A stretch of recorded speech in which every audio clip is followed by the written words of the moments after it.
कुंडली या उप आरूढ़ कुंडली या गौड़पद कुंडली, ये एक ही बात हो गई सब। इसमें जन्म कुंडली का जो 12वां भाव होगा ना, 12वां भाव, अपनी कुंडली जन्म कुंडली खोल लीजिए आप लोग। जैसे आप लोगों ने आरूढ़ कुंडली बनाई थी, आरूढ़ कुंडली कैसे बनाई थी बताइए?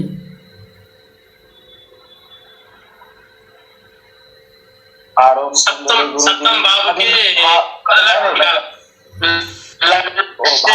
था गुरुजी, अलग होता है जहाँ पे लग्नेश आपका था, लग्न से लग्नेश विराजमान हो, वो जितने खाने आगे हो उतने खाने हमें आगे गिनकर आरूढ़ लगना निकालना होगा। हाँ सही, एकदम सही। लग्नेश जितने, लग्न से जितने खाने आगे हैं उतने खाने और आगे गिन लीजिए, तो जो राशि आ जाएगी वो आपकी क्या हो जाएगी, वो आरूढ़ कुंडली की राशि लग्न हो जाएगी, और बाकी जो जन्म कुंडली के जो ग्रह वैसे रख दिए जाएंगे। ऐसे ही आप लोग 12वें पद के हिसाब से उप आरूढ़ कुंडली बना लीजिए।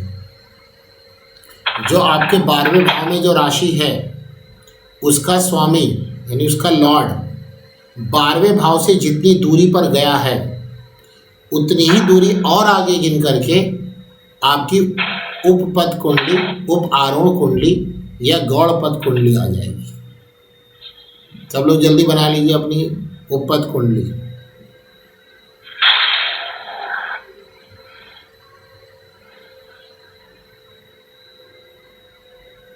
कैसे बनाने पड़ते एक बार बता दीजिएगा। जैसे आपने आरूढ़ कुंडली बनाई थी ना, वैसे ही बनानी है। आरूढ़ कुंडली आपने कैसे बनाई थी? आपका लग्नेश जितने खाने लग्न से आगे है उतने खाने और गिन लीजिए। जैसे मान लीजिए लग्नेश आपका पंचम भाव में बैठा है, तो लग्न से वो 5वें घर पे बैठा हुआ है, तो उस 5वें से 5 और गिन लीजिए। तो 5वें से 5 और गिनेंगे तो कौन सा भाव आ जाएगा? 9वां भाव आ जाएगा ना। तो वो 9वें भाव में जो राशि पड़ेगी वो अब लग्न हो जाएगी। ये हो गई आपकी आरूढ़ कुंडली। लेकिन उपपद की कुंडली जो बनाएंगे उसमें आप 12वें भाव के लॉर्ड को देखिए। 12वें भाव का जो लॉर्ड है वो 12वें भाव से कितनी दूरी पर बैठा हुआ है। मान लीजिए 12वें भाव का लॉर्ड आपके 5वें घर में बैठा हुआ है, तो वो 12वें से कितने घर दूरी पर हो गए? 6 घर दूरी पर। तो वहाँ से 5वें से 6 घर दूरी पर और आ जाइए, तो 5वें से 6 घर दूरी जो पड़ेगी वो 10वें भाव में पड़ेगी। तो 10वें भाव की जो राशि होगी वो आपकी उप आरूढ़ कुंडली की लग्न बन जाएगी।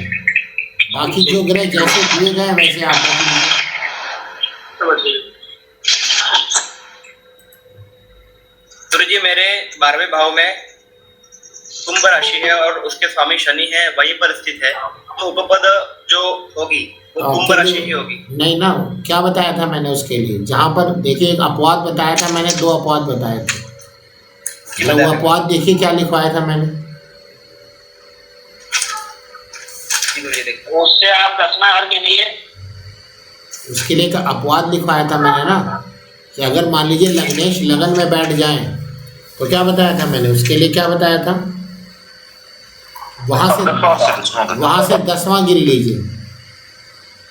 अगर मान लीजिए यहाँ पे जैसे इनके 12वें भाव के स्वामी 12वें भाव में ही बैठे हुए हैं, तो जो उप आरूढ़ कुंडली होगी वो 11वें भाव से जो 10वें भाव में जो राशि आएगी वो हो जाएगी।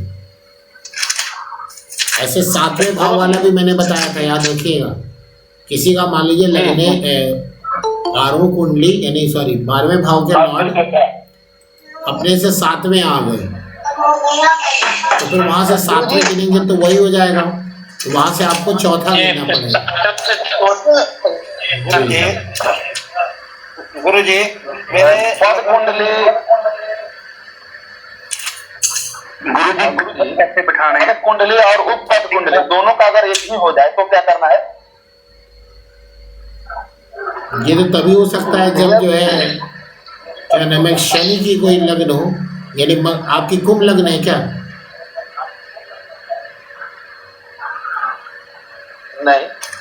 तो फिर ऐसा कैसे होगा? गुरु जी, पद कुंडली में हमारा 11वां भाव हुआ बना है, तो और सप्तम का जो भावेश था उससे अगर सप्त का बनाए तो उसमें भी हमारा 11 ही लग्न बनता है मिथुन लग्न में, सप्तम के लॉर्ड के हिसाब से।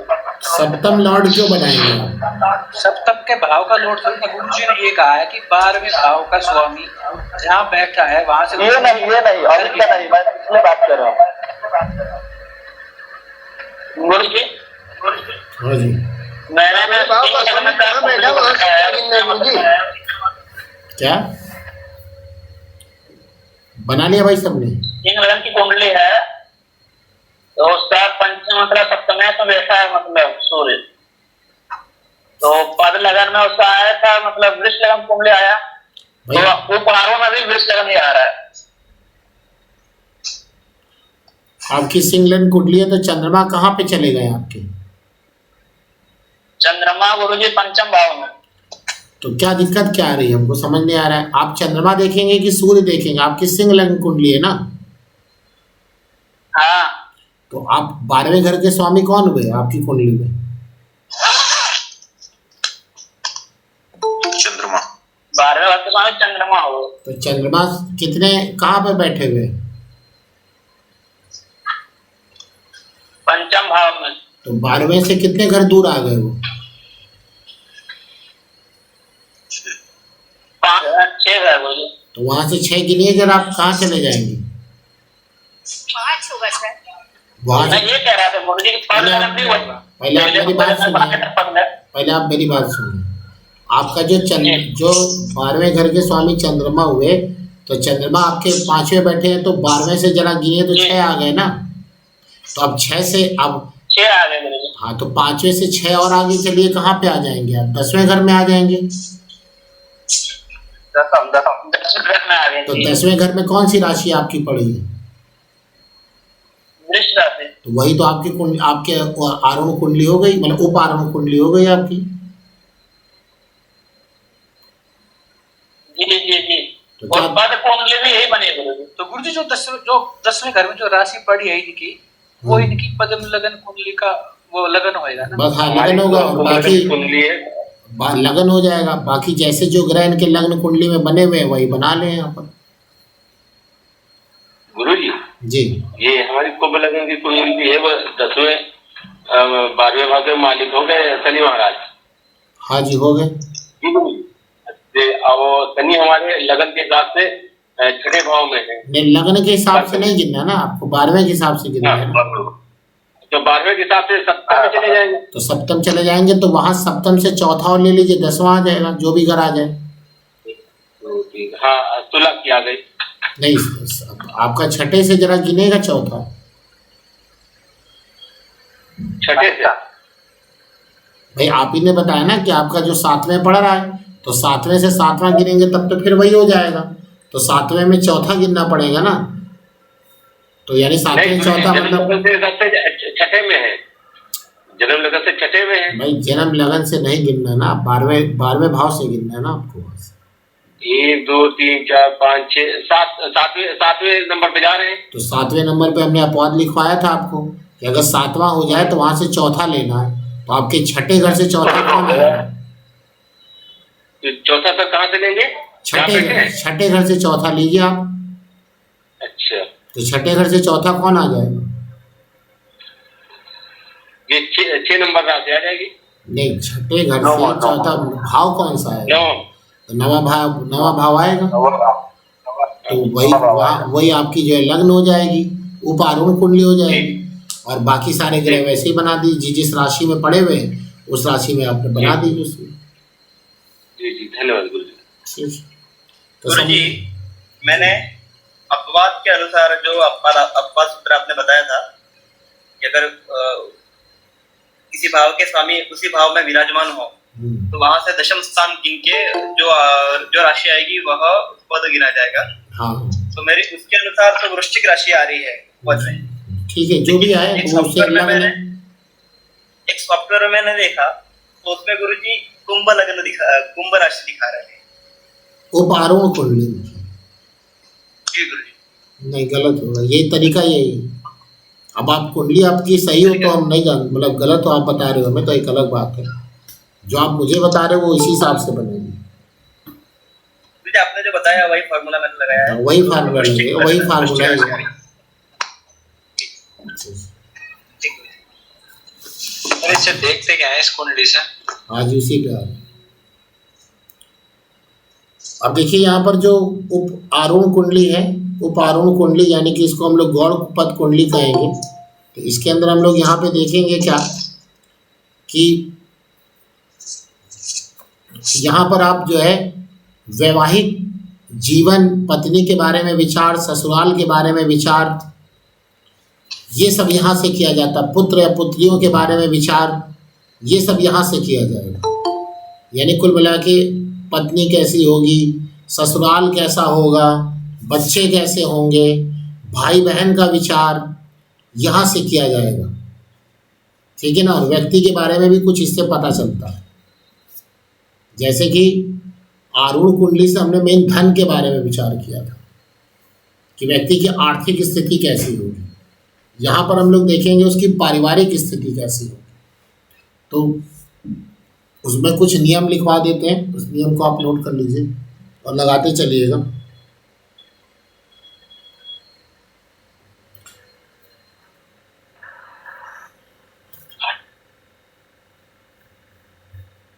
अब देखिए जो भी जिसकी भी जो कुंडली आ रही है आरूढ़ कुंडली, उसका लग्नेश, अब आरूढ़ कुंडली का जो लग्नेश है, अगर उसका स्वामी एक शुभ ग्रह है, शुभ ग्रह का मतलब हो गया गुरु हो गए, शुक्र हो गए, चंद्रमा हो गए, अच्छे बुध हो गए, और साथ में वह अच्छे ग्रहों के द्वारा दृष्ट भी हो। मतलब एक तो उप आरूढ़ कुंडली की बात करें, उप आरूढ़ कुंडली का लग्नेश अगर एक शुभ ग्रह हो, या फिर अगर शुभ ग्रह नहीं है तो शुभ ग्रहों से युक्त या दृष्ट हो। युक्त मतलब उसके साथ बैठा हो या उससे दृष्टि पर हो। तो ऐसा व्यक्ति जो है स्त्री व पुत्र का सुख पूर्ण प्राप्त करता है। आप ये लिख सकते हैं यहाँ पर ये पॉइंट। यदि उपपद का स्वामी कोई शुभ ग्रह हो या शुभ ग्रह से दृष्ट हो या शुभ ग्रह के से युति कर रहा हो, तो ऐसे व्यक्ति को स्त्री और अपने पुत्र या पुत्री, पुत्र माने या पुत्र नहीं है, पुत्र पुत्री कोई भी हो सकता है, उसका पूर्ण सुख उसको प्राप्त होगा।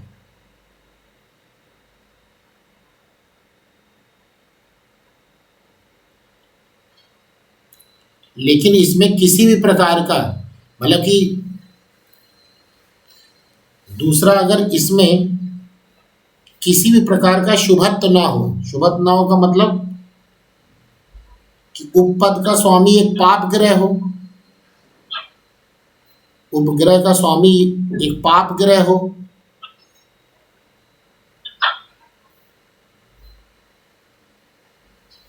या पाप ग्रह के द्वारा देखा जाता हो,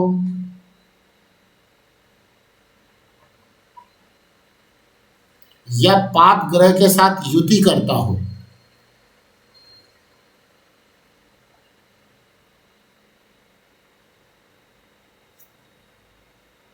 इंपॉर्टेंट बात यह है यहां पर कि किसी भी शुभ ग्रह की दृष्टि ना हो, ना युति हो ना दृष्टि हो। मतलब किसी, जैसे कि पता चला कि जो उप आरोहण का लग्न है वो खुद ही एक शुभ ग्रह है, लेकिन वह एक पाप ग्रह के द्वारा दृष्ट है या पाप ग्रह के साथ बैठा है, तो ये जो मैं लिखवाने जा रहा हूँ ये रूल नहीं लगेगा। यानी जो मैं दूसरा रूल अभी जो बताने जा रहा हूँ ये तभी लगेगा जब किसी भी तरीके से शुभ ग्रह उस पर अपना प्रभाव न दे पा रहे, ना तो दृष्टि से, ना युति से, और ना ही उसका जो मतलब कि आरूढ़ लग्न की जो कुंडली है उसका भी जो क्या नाम है स्वामी है वो भी शुभ ग्रह ना हो। ये इम्पोर्टेंट बात है, यहाँ पे नोट करके लिख लेंगे कि किसी भी तरीके से शुभ ग्रह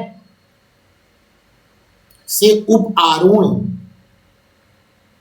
किसी भी तरीके से उप आरूढ़ कुंडली का स्वामी प्रभावित ना हो।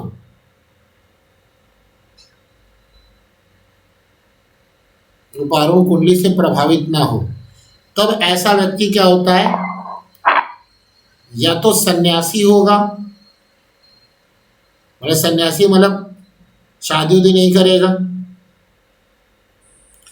या शादी होगी लेकिन उसकी पत्नी नहीं होगी, पत्नी रहित होगा। पत्नी मतलब लड़की कुंडली में तो लड़का पति रहित, और लड़की कुंडली में पति रहित, और लड़के की कुंडली में पत्नी रहित। सन्यासी होगा या पत्नी या पति रहित होगा। मोदी या योगी जैसे ना। पता नहीं, आप उनकी कुंडली देखिए तभी पता चलेगा।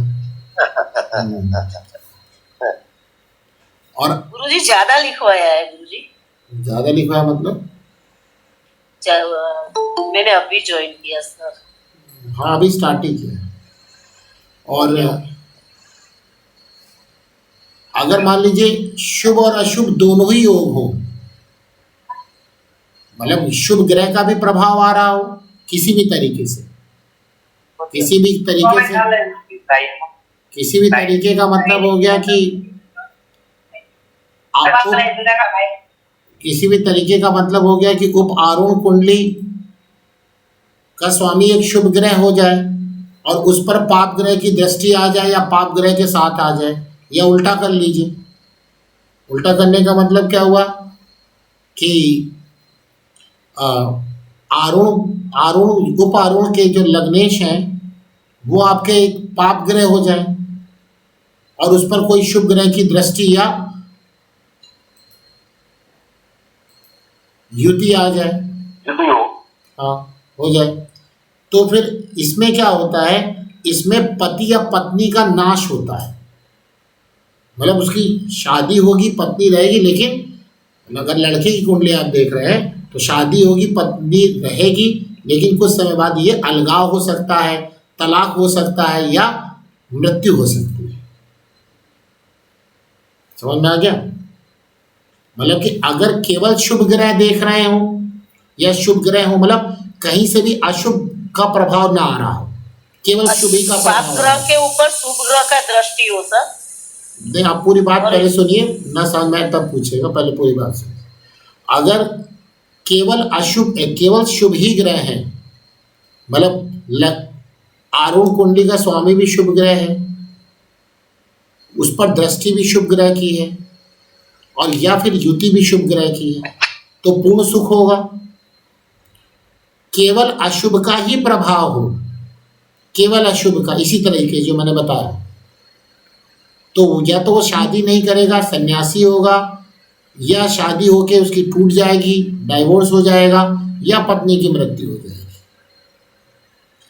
अगर शुभ और अशुभ दोनों हैं तो आप ये देख लीजिएगा कि शुभ का प्रभाव ज़्यादा है कि अशुभ का, मतलब शुभ ग्रह जो देख रहे हैं वो बली कितने हैं और अशुभ ग्रह कितने बली। बली देखने के लिए वही तरीका है, षडबल, दिग्बल, कालबल, चेष्टा बल, ये सब देखना,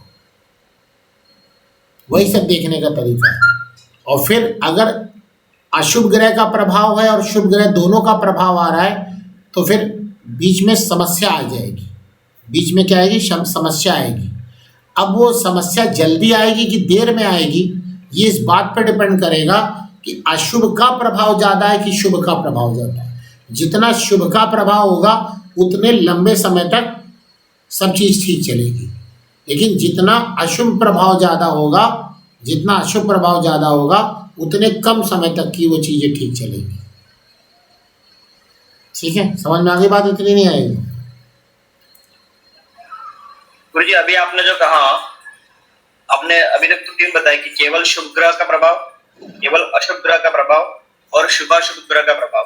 तो अभी आपने अंतिम में जो कहा वो शुभाशुभ में जो बलि होते हैं उनके प्रभाव के विषय में बताया, या इससे पूर्व जो बात की थी उससे? नहीं, शुभ और अशुभ जब दोनों देख रहे हो या दोनों ही है वहां पर, तो अब शुभ वाला ज्यादा प्रबल है या अशुभ वाला ज्यादा? देखिए है तो दोनों का प्रभाव तो आना है, जल्दी आना है कि देर में आना है, ये निर्भर करेगा कि अशुभ ग्रह ज्यादा बली है कि शुभ ग्रह ज्यादा बली है। ठीक है, समझ में आ गया? जी गुरु। उस बात पर डिपेंड करेगा। और सब 6, 8, 12 में चल जाए तो और ज्यादा तब तो दिक्कत हो, ऐसे भी हो जाएगी। नेक्स्ट, इसमें सूर्य को ना हम लोग पाप में नहीं रखते। जो हम लोग यहाँ डिस्कस कर रहे हैं इसमें हम लोग क्या करते हैं, सूर्य को पाप में नहीं रखेंगे। लिख लीजिएगा, सूर्य को पाप में नहीं गिना जाता। लेकिन अगर वही सूर्य शत्रु क्षेत्री हो जाए, नीच का हो जाए और बल खत्म हो जाए, बल खत्म मतलब कि षडबल खराब हो जाए, काल बल, चेष्टा बल, यहां बली ना हो, तब वो पाप ग्रह हो जाएगा। तब वो पाप ग्रह हो जाएगा। कौन? सूर्य। लेकिन अगर वही सूर्य अपने सारे बल उसको प्राप्त हो गए, काल बल, चेष्टा बल, दिग्बल, षडबल ये प्राप्त है, और उच्च का भले ना हो लेकिन मित्र क्षेत्री हो जाए और साथ में बल मिल जाए, तब ऐसे सूर्य को पापी नहीं मानेंगे। तो सूर्य के लिए यहाँ 2 डेफिनेशन दे दी कि सूर्य को पापी माना जाए ना माना जाए, क्योंकि पापी तो मंगल, शनि, राहु, केतु को ही माना गया है। सूर्य के हिसाब से क्या करना होगा कि अगर सूर्य वहाँ कमजोर हो रहे हैं तब तो पापी होंगे, और अगर शुभ हो रहे हैं तो फिर वो पापी नहीं होंगे।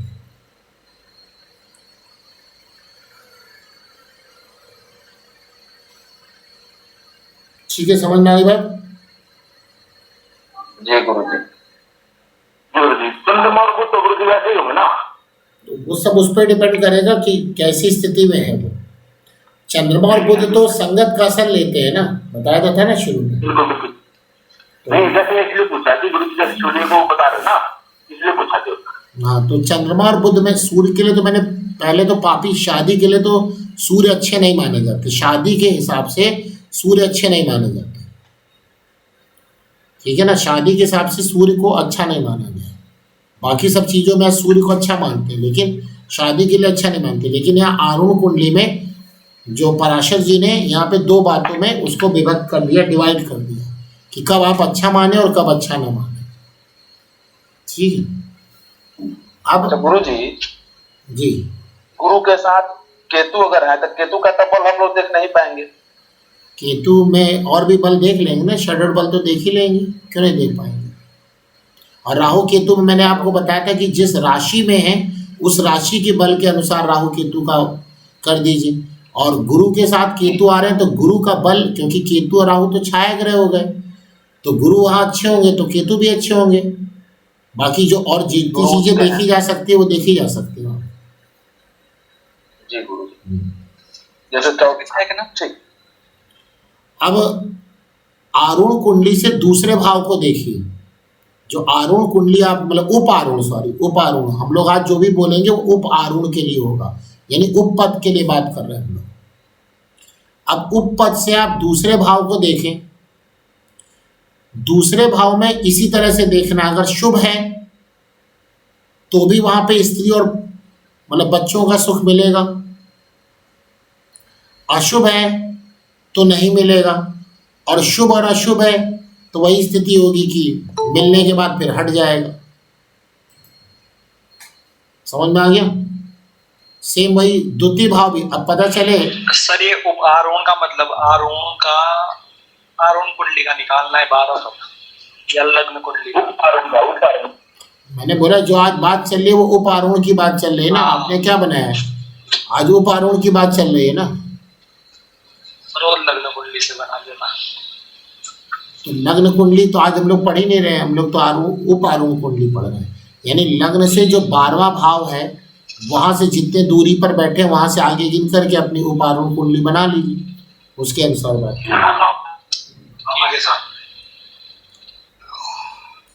अब उप आरोहण से मैंने कहा कि दूसरे भाव, अब मैं ये बता रहे थे हम कि पता चला उप आरोहण लग्न भी खराब है वो व्यक्ति की, और दूसरा भाव भी ऐसे ही खराब हो गया, तब तो और ज्यादा क्रिटिकल कंडीशन हो गई।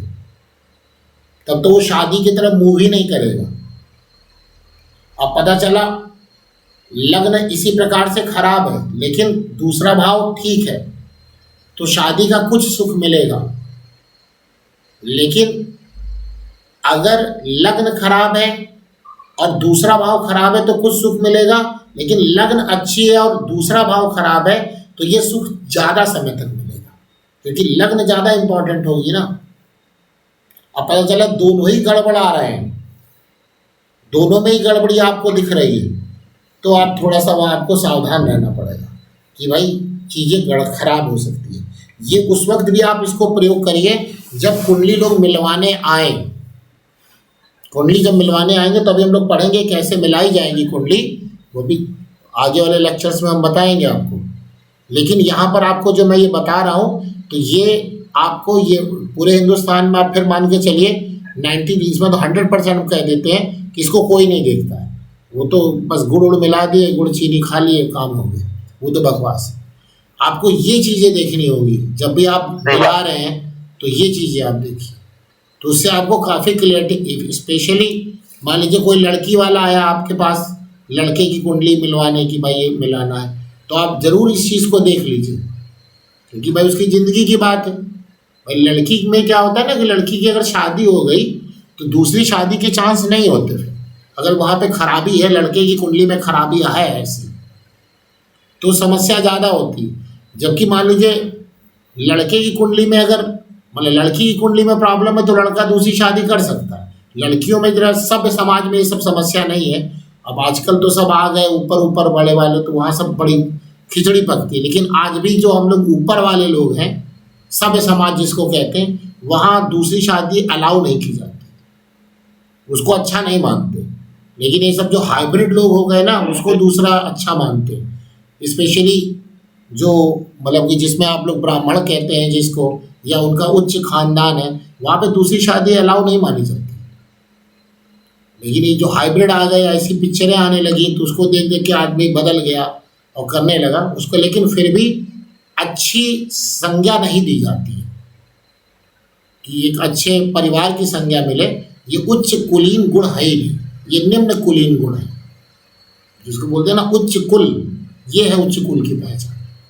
तो इसलिए पहली शादी आप ठोक बजा के ही देख लीजिए कि भाई ऐसी समस्या ना आ जाए। ठीक है ना, समझ में आ गई बात नहीं आ गई? तो कुंडली मिलान में इन सब का प्रयोग जरूर करिए। कुंडली मिलान में तो दूसरा भाव भी अगर खराब हो गया, अच्छा दूसरे भाव में एक चीज और देखनी है, अगर दूसरे भाव में जो ग्रह बैठे हैं उनकी बात कर रहे हैं, अगर वो नीच के हो जाएं या अपने नीच के नवांश में चले जाएं,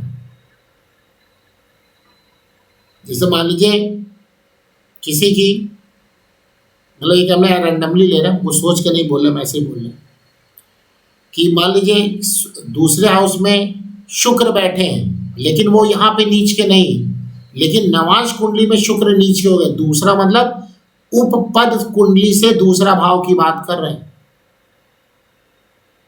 जन्म कुंडली से बात नहीं हो रही है। उपपद कुंडली से दूसरे भाव में कोई भी ग्रह बैठे हैं और नवांश कुंडली में वो नीच के हो गए, तो फिर जिसकी भी आप कुंडली देख रहे हैं उसके लाइफ पार्टनर का नाश होगा, मतलब मृत्यु हो जाएगी, उसके लाइफ पार्टनर की मृत्यु हो जाएगी। समझ में आ गई बात? सरल भाषा में लिखवा दीजिए एक बार फिर से, सरल भाषा में। नहीं, अब इससे सरल कैसे बताइए? हमने बोला कि उपपद कुंडली के दूसरे भाव में, पहले उपपद कुंडली आप देखिए। शालिनी जी जरा आप अपनी आवाज बंद कर लीजिए। उपपद कुंडली का दूसरा भाव देखिए, दूसरे भाव में कोई भी ग्रह बैठे हैं, दूसरे भाव में कोई भी ग्रह बैठे हैं, अगर वह ग्रह नवांश कुंडली में नीच के हो जाते या दूसरे भाव में और नवांश दोनों में नीच के हो जाते, तो फिर उसके लाइफ पार्टनर का नुकसान होना है, मतलब उसकी मृत्यु हो सकती है, उसकी मृत्यु होती है। मतलब इसको हम लोग बोलते हैं, मृत्यु ना बोले, ये कहते हैं उसके लाइफ पार्टनर का नाश होना। नाश मतलब अलग संधि क्या नाम है, डाइवोर्स हो गया तो ये भी तो नाश ही हुआ ना, मतलब सुख नहीं मिलेगा। या तो मृत्यु हो जाए तो सुख ना मिले, या डाइवोर्स हो जाए तो सुख ना मिले। ठीक है, समझ में आ गई बात, नहीं आ गई? मुझे नवांश कुंडली का द्वितीय भाव में ना नीच का हो जाए। अरे भाई इतनी दिक्कत है। हम ये बोल रहे हैं कि दूसरे उपपद कुंडली के दूसरे भाव में जो ग्रह बैठे हैं वह अगर उपपद कुंडली में नीच के हो जाएं या नवांश कुंडली में नीच के हो जाएं या दोनों जगह नीच के हो जाएं तो वहां पर उसके लाइफ पार्टनर का नाश होना है। नाश का मतलब समझ में आ गया ना आपको? मतलब कुछ भी हो सकता है। जी जी, मृत्यु डाइवर्स कुछ भी हो सकता है, मृत्यु हो जाए, छूट जाए, या मतलब अलग अलग हो जाए, डाइवोर्स हो जाए, ठीक है, या किसी प्रकार की कोई आपदा आ जाए, विपदा आ जाए, ये भी देखा जाएगा उसी से। सर लाइफ पार्टनर परेशान रहेगा, ये भी हो सकता हाँ, है। ये भी हो सकता है। लाइफ पार्टनर परेशान रहे, उसको कोई अपंगता आ जाए, या मतलब कि वो बॉडी फिट उसकी ना हो, ये भी हो सकता है। मतलब उस व्यक्ति को अपने लाइफ पार्टनर का सुख नहीं मिलेगा, उस व्यक्ति को अपने लाइफ सर, पार्टनर का गुरुवार सुख को- नहीं मिलेगा। सर गुरुवार को मैं ज्वाइन नहीं कर पाई थी, आउट ऑफ थी, तो मुझे वीडियो भेज देना ना प्लीज। हाँ मैडम, ये क्लास हो जाएगी, वाला भी चला जाएगा। अभी जो हम लोग क्लास चल रही है ना उसी की बात करिए, इधर उधर की बात ना करिए, तो उन्हें डिस्टर्बेंस हो जाता है। हाँ, बाकी वो सब चीज़ें हो जाएगी। तो कहने का मतलब ये जो सेकंड वाली बात जो मैं कह रहा हूँ, सेकंड वाली बात, तो सेकंड का मतलब है कि उसके लाइफ पार्टनर का नाश होने का मतलब क्या है? जरूरी नहीं कि डेथ हो, डाइवोर्स हो सकता है, डेथ भी हो सकती है, या वो फिजिकली फिट ना हो, मतलब उस व्यक्ति को अपने लाइफ पार्टनर का सुख नहीं मिल रहा है। ये है यहाँ अच्छा गुरु जी, ऐसा घटना कब होगा? बताया तो मैंने भगवान क्या होगा। अगर दूसरे नहीं, ये भाव तो में मैं समझ बैठे ग्रह, उपपद कुंडली में दूसरे भाव में बैठे ग्रह या तो नीच के हो जाए, नवांश में नीच के हो जाए, वहां नीच के हो जाए, दोनों जगह नीच के हो जाए, तब ऐसी घटना घटेगी। मतलब आप समय निकालने की बात कर रहे हैं क्या? हाँ, समय जैसे हाँ। तो जब इसी ग्रह की अंतरदशा चलेगी और गोचर में ऐसी स्थितियां बनेंगी तब होगा। अब वो अभी आने वाली क्लास में हम आपको सिखाएंगे कि कब ऐसी स्थितियां डेवलप हो सकती हैं। लेकिन ये इसके सिग्नल यहाँ पर मिल रहे हैं कि ऐसा होने के चांस यहाँ पर बनते हैं। गुरुजी अगर लड़की कुंडली में ऐसा हो तो फिर इसकी शादी मुश्किल हो जाएगी गुरुजी। तो फिर क्या किया जा सकता है? जो कर्म करके वो बच्चे आए हैं तो उसके लिए कोई क्या किया जा सकता है? हम आप तो कुछ नहीं कर सकते ना, हम आप तो बस उसको देख करके उसको सावधान कर सकते हैं भाई कि ऐसा होगा। तो इसमें भाई, इसमें लड़की की कुंडली में है अगर उसके लाइफ पार्टनर ऐसा नुकसान है, तो इसमें एक बात का जरूर ध्यान रखिएगा कि वो लड़की अपने पैर पे खड़ी हो, मतलब अर्निंग हैंड होनी चाहिए।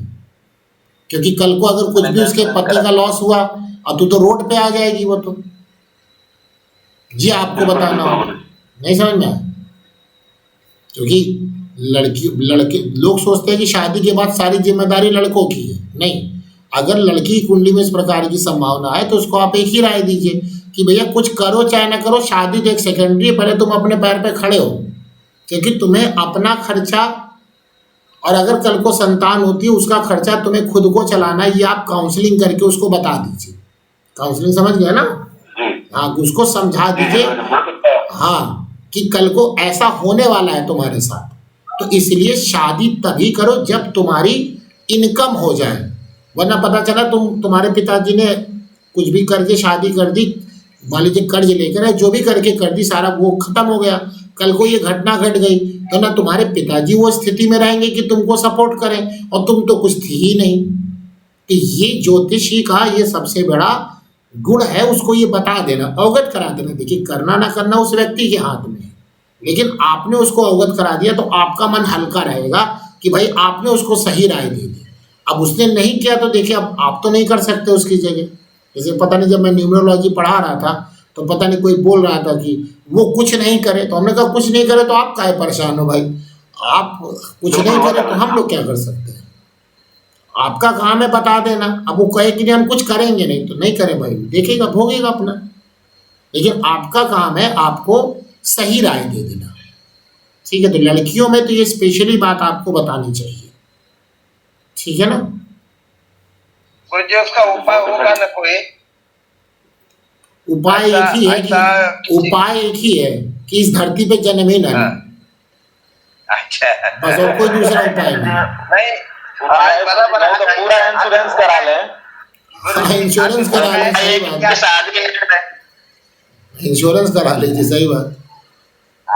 नहीं गुरुजी आपने देखिए, बहुत गलत बताया है। मैं आपकी बात समझ गया कि आप क्या कहना चाह रहे हैं, लेकिन हमारा ये कहना है ना, तो मतलब आपको समझ में आ गई ना कि बात की। देखिए उपाय इसका क्या है ना, कि मान लीजिए आपको मैंने कहा कि ये उपाय है, उपाय की जब बारी आएगी तो बताएंगे उपाय, लेकिन बाय द वे उस व्यक्ति ने उपाय कायदे से नहीं किए, और या उसने कायदे से किए लेकिन होनी को तो कोई नहीं टाल पाया, तब उस कंडीशन में आपकी जवाबदेही ज़्यादा बन जाएगी ना।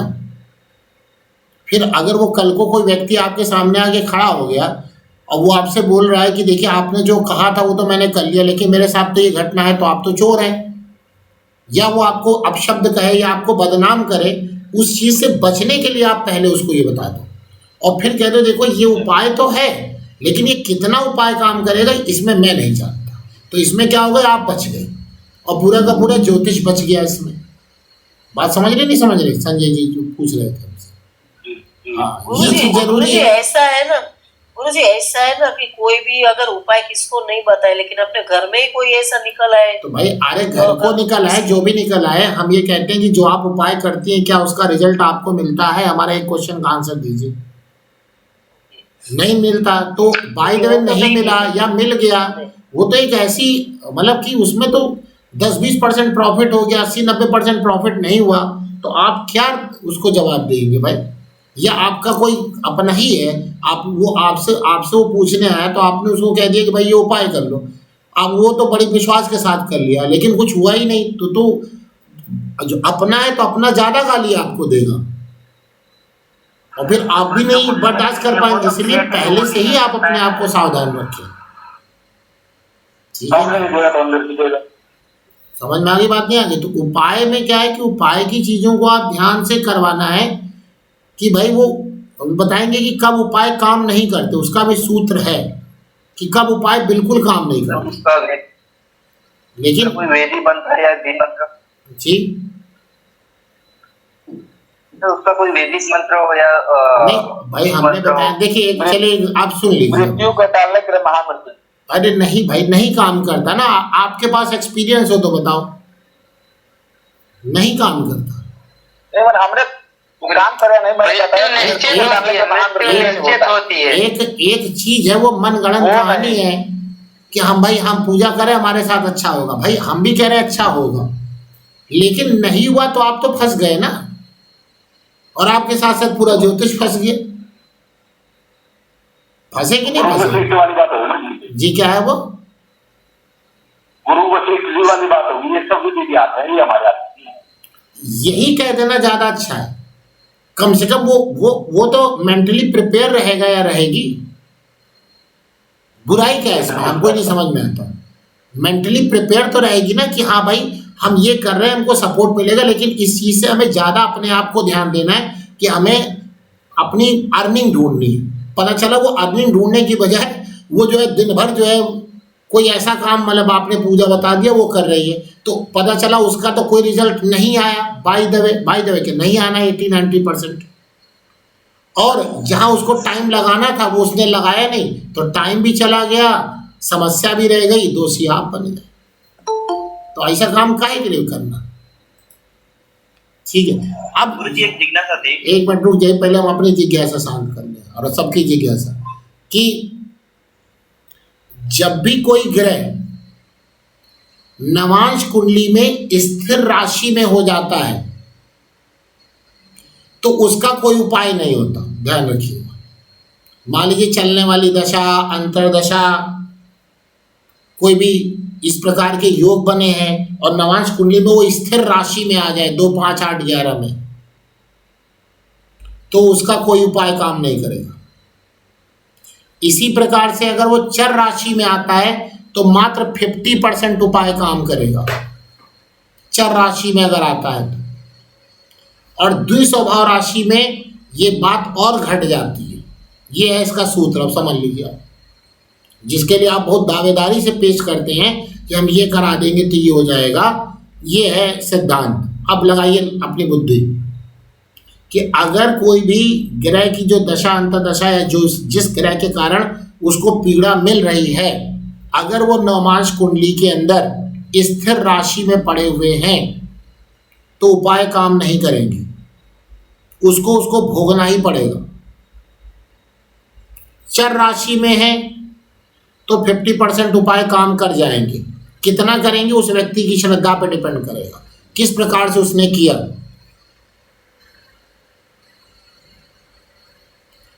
अभी कुछ समय पहले की बात है, 2-4 मंगलवार कब था, मंगलवार अभी 1 हफ्ता हो गया ना, मंगलवार या पता नहीं शनिवार की बात है, मैं मंदिर गया था। एक व्यक्ति आए हनुमान जी के सामने, मैं भी वहीं खड़ा था, वहाँ वो मतलब एक सांस में पता नहीं पूरी 40 पढ़ गए। हम कहीं से न पढ़ते तो ज़्यादा अच्छा था, मतलब फॉर्मेलिटी कर रहे हैं वहाँ जाके। जब आप किसी से बात कर रहे हैं, मतलब भगवान की आप पूजा कर रहे हैं, इत्मीनान से, वो मार सांस उनकी ऊपर नीचे चली जा रही थी, बस उनका मन था कि श्री गुरु, और लास्ट में हो गए सब स्वाहा, मतलब यही हमको सुनाई दिया, बाकी कुछ नहीं सुनाई दिया, खत्म हो गई उनकी पूरी 40। अब ऐसे व्यक्ति को आप उपाय बताएंगे, बताइए। वो उपाय इसलिए करने आए कि एकदम फॉर्मेलिटी वाला काम करे। अरे हम कह रहे भगवान जी के सामने जाओ, कोई मंत्र ना बोलो, अपने मन की बात कर लो उनसे, आराम से 5 मिनट उनके साथ बैठो, उनसे बात करो, इससे बढ़िया कोई उपाय नहीं। वो श्री गुरु चरण लास्ट में खत्म क्या है। और आप कहेंगे कि ऐसे व्यक्ति उपाय करेंगे, द्विस्वभाव में परसेंटेज और घट जाती है। चर राशि में 50% का ही प्रभाव है, और द्विस्वभाव राशि में परसेंटेज अब देख लीजिए कैसी मिलेगी आपको। गुरु जी एक बार दोबारा बोल दे, जब भी नवांश में ग्रह इस राशि में आ जाए तो उपाय काम नहीं करेंगे। जी नहीं करेंगे। चर राशि में आ जाए तो 50%। गुरु जी इससे राशि में कौन से भावों में आ जाए, 8-12 में? नहीं, भाव नहीं, राशि 2, 5, 8, 11। अच्छा। वृषभ, सिंह, वृश्चिक, कन्या, कुंभ, 2, 5, 8, 11। समझ में आ गया कहानी? ये है। अब आप बताइए इसमें क्या उपाय बताए। इसमें तो आप उसको दूसरे उपाय बताइए कि भैया तुम सजग हो जाओ, तो ज्यादा सही है। खैर, तो अगर तो गुरु जी, हाँ, तो फिर ये कंडीशन तो हर उपाय के साथ होती होगी? किसके साथ? हर कोई भी उपाय करते हैं तो उसके साथ ये कंडीशन अप्लाई होगी फिर? इसीलिए मैं बोलता हूँ कि उपाय जो आप करवाते हैं, कोई भी व्यक्ति करवाता है, कोई भी ज्योतिषी बताता है, तो क्या उसने रिकॉर्ड लिया कि भैया मैंने उपाय बताया था, उसको फायदा हुआ कि नहीं हुआ? और अगर वो देखता है उपाय, तो पता चला अगर उसने एक दिन में 10 लोगों को उपाय बताया, तो पता चला वो 1 से ज्यादा लोगों को फायदा नहीं कर रहा है। ये वही कहते हैं गुरु जी, फिर वो वशिष्ठ जी वाली बात। कौन वाली बात है? यश अपयश, नहीं वो वशिष्ठ वाली बात कहते हैं। नहीं, यश अपयश, लेकिन आप तो अपने आप को बचा के चलिए। और दूसरी बात है, उस व्यक्ति को डार्क में मत रखिए ना। डार्क में रख रहे हैं, ये तो आप गलत काम कर रहे हैं ना। आपने तो उसको कह दिया कि भाई नहीं होगा, लेकिन हम कह रहे हैं कि उसको बहुत क्लियरली बता दीजिए, और ये बता दीजिए कि आप ये चीज करिए कि भैया अपने आप अर्निंग का सोर्स ढूंढिए। कल को अगर आपके साथ घटना होती है तो आप कम से कम भीख मांगने वाली स्थिति में ना आ जाए, या पहले से अपने खर्चे कम करके चलिए। गुरुजी गोचर में भी अगर स्थिर राशि में ग्रह आ जाए, उसका उपाय करें तो नहीं होगा? ये गोचर का फर्क नहीं होता है। जो फर्क गोचर से हमको इफेक्ट मिलता है कि हमारे साथ बुरा होगा अच्छा होगा।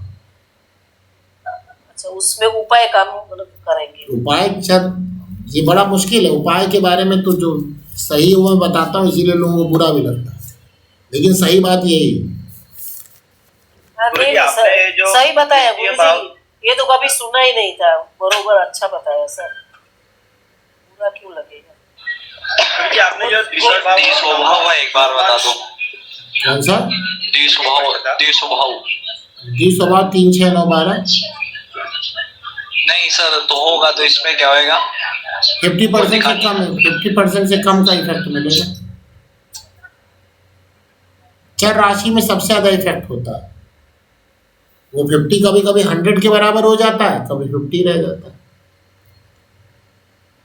गुरु जी, आपने जो द्वितीय उपपद भाव से नीच और नवमांश में अगर नीच जो आपने सिद्धांत बताया, तो उसके अनुसार अगर कोई आता है और उस समय तो उनके ग्रह मान सही है, तो हम हो सकता है परिस्थितियां सही हो, लेकिन कभी कभी ये होता है कि किसी का जीवन साथी है या फिर जो किसी का जीवन है वह बहुत अच्छा चला और 15-20 साल के बाद कुछ ऐसी घटना हो जाए कि पति का साथ नहीं है या फिर पत्नी का साथ नहीं है, तो इसको हम किस तरह से थोड़ा जान सकेंगे? तो आपने ये योग देख लिया,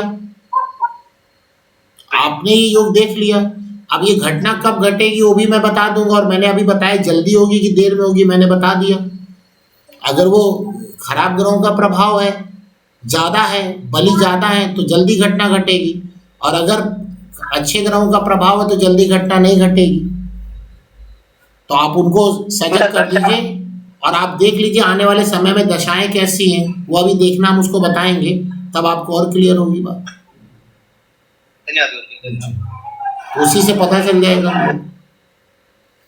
ऐसे ही दूसरे भाव में, मतलब उपपद कुंडली से बात कर रहे हैं, उपपद कुंडली से अगर दूसरे भाव में अपनी मित्र राशि में कोई ग्रह हो या अपने स्वयं की राशि में हो या नवांश में इसी प्रकार की स्थिति हो जाए, मतलब अपनी मित्र राशि में हो जाए, अपने नवांश में चले जाए या उच्च के हो जाए, तो ऐसी स्थिति में बताया गया कि व्यक्ति की जो, मतलब यहाँ तो खैर जो किताबों में लिखते हैं वो पत्नियों के लिए लिखते हैं, लेकिन वो दोनों तरफ आप मिला के चलिए, यानी उस व्यक्ति का या लड़की का पार्टनर जो होगा वो अच्छा होगा, उसके मन के अनुसार होगा। देखिए आपके हो सकता है आपको देखने में बुरा लग रहा हो, लेकिन उस व्यक्ति को देखने से वो अच्छा लगेगा, यानी उसके मन के अनुसार होगा। अच्छे और बुरे का कोई स्केल नहीं है, अच्छे और बुरे का कोई स्केल नहीं है, यानी उस व्यक्ति के मन के अनुसार होगा। भले वो देखने में बहुत बदसूरत हो या बदसूरत लड़की हो, लेकिन उसके जिसकी कुंडली में ऐसे योग है उससे आप पूछोगे तो वो एकदम अप्सरा लगेंगी उनके लिए वो। तो अच्छे और बुरे का पता आप मत लगाइए, वो उस व्यक्ति के मन के अनुसार अनुकूल स्थिति में उसकी शादी होगी।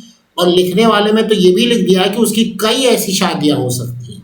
मीन्स अगर उसके साथ ऐसी घटना घटी तो दूसरी शादी तुरंत हो जाएगी।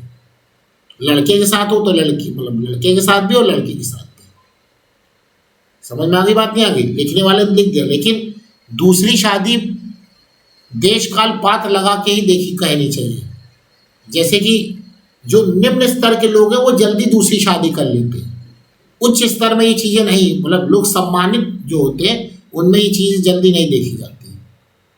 बुरा मानते हैं गुरुजी। हाँ जी, बुरा एकदम मानते हैं भाई।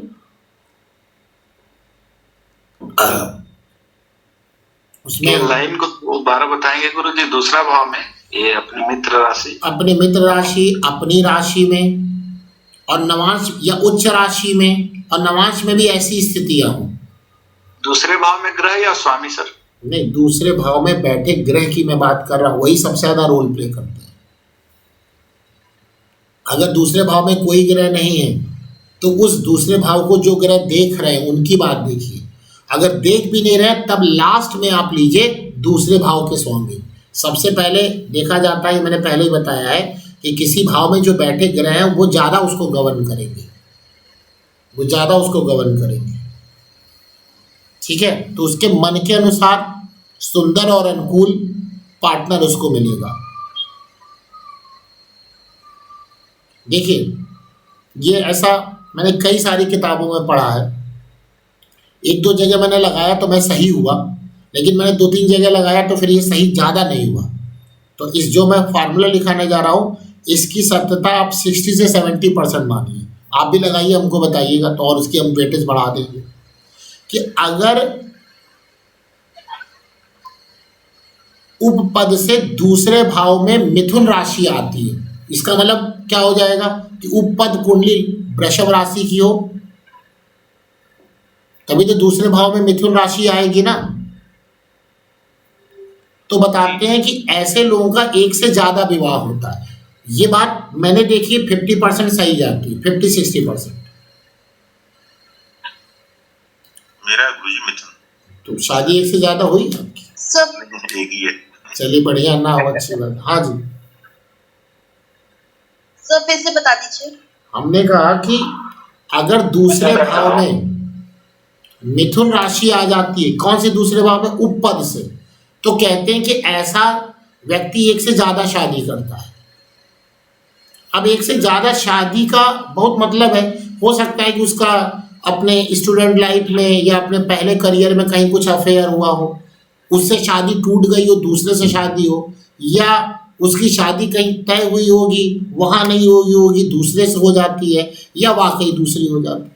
तो भारद्वाज जी, इसमें से कुछ बातें आप पे लग रही कि नहीं लग रही? कुछ ऐसा है?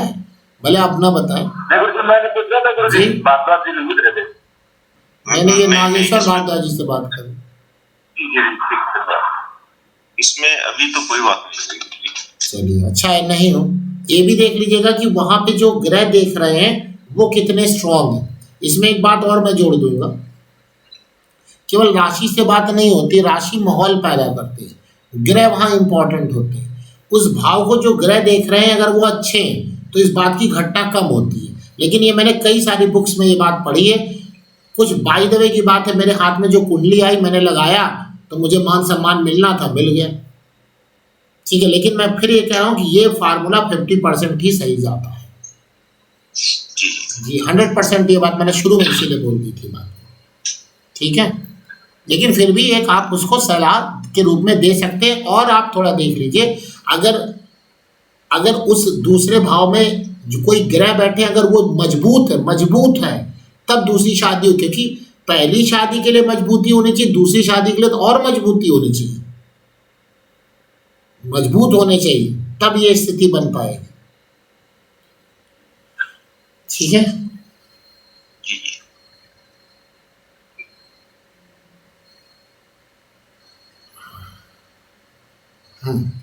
नेक्स्ट आइए।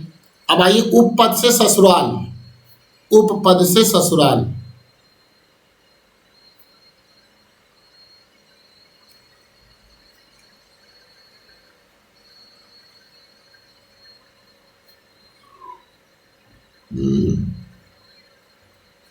ठीक है। उपपद से ससुराल देखना, अगर उपपद का लग्नेश, यदि उपपद का लग्नेश अथवा सप्तमेश, उपपद का लग्नेश अथवा सप्तमेश अथवा शुक्र या गुरु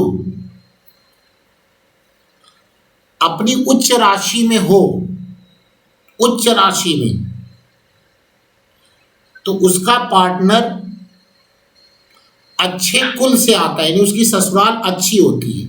अब कितनी अच्छी होगी? ये जो तीनों चीजें मैंने बताई, ये तीनों को प्रायोरिटी, ये तीनों की प्रायोरिटी आप देखेंगे।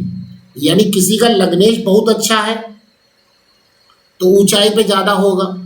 लग्नेश यानी लग्नेश मतलब उपपद का लग्नेश। अगर सप्तमेश है तो पहले की कंपैरिजन में थोड़ी नीची ससुराल होगी।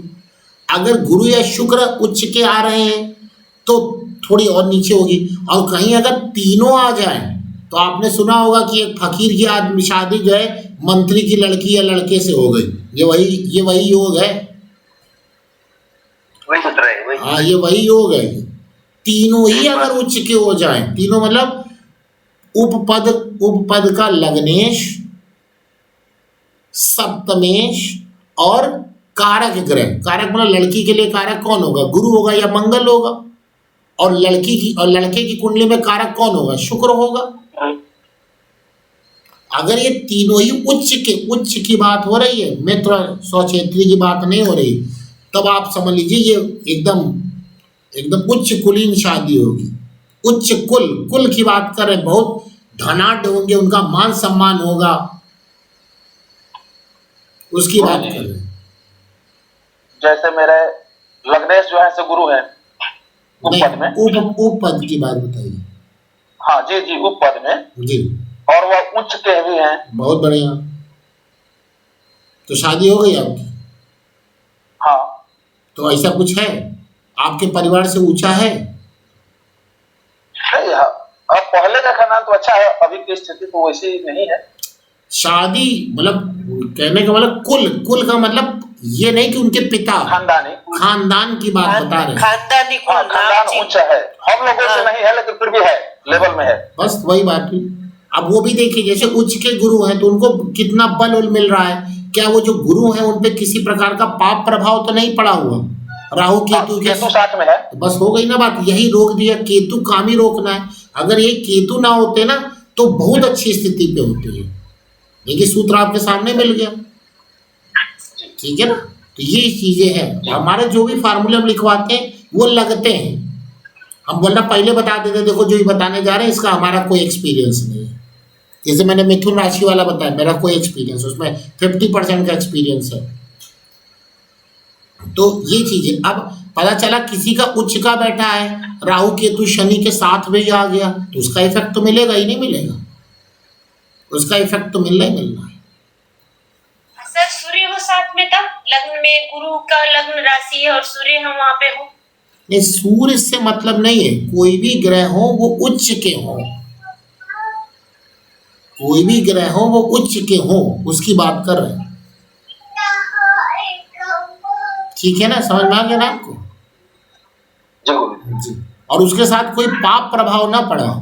पाप प्रभाव पड़ेगा तो ऑटोमेटिक वो नीचा कर देगा उसको, मतलब उच्च होते हुए भी नीचा कर देगा। और मैं कुल की बात कर रहा हूं, खानदान की। लेकिन इसी का उल्टा कर लीजिए, अगर ये सारे नीच के हो जाए तो बहुत निम्न कुल में शादी होती है। निम्न कुल का मतलब जाति नहीं है। खानदान का एक उच्च कुल होता है और एक निम्न कुल होता है, वो आप समझते ही होंगे। एक स्टैंडर्ड होता है, समाज में स्थिति होती है, मान सम्मान होता है, पैसा होता है, उसकी बात कर रहे हैं। समझ में आ गया ना? तो उच्च कुल और निम्न कुल, उच्च कुल और निम्न कुल की बात कर रहे हैं। तो ये बात आप ध्यान रखना है। अगर इसमें ये सब नीच के हो जाए इनमें से कोई भी, तो स्थिति कैसे, लग्नेश अगर नीच के हैं या उससे नीचे आ जाए या उससे नीचे आ जाएगी, तो फिर उसमें जो उनका पार्टनर होगा वो नीच का होगा, नीच कुल का होगा।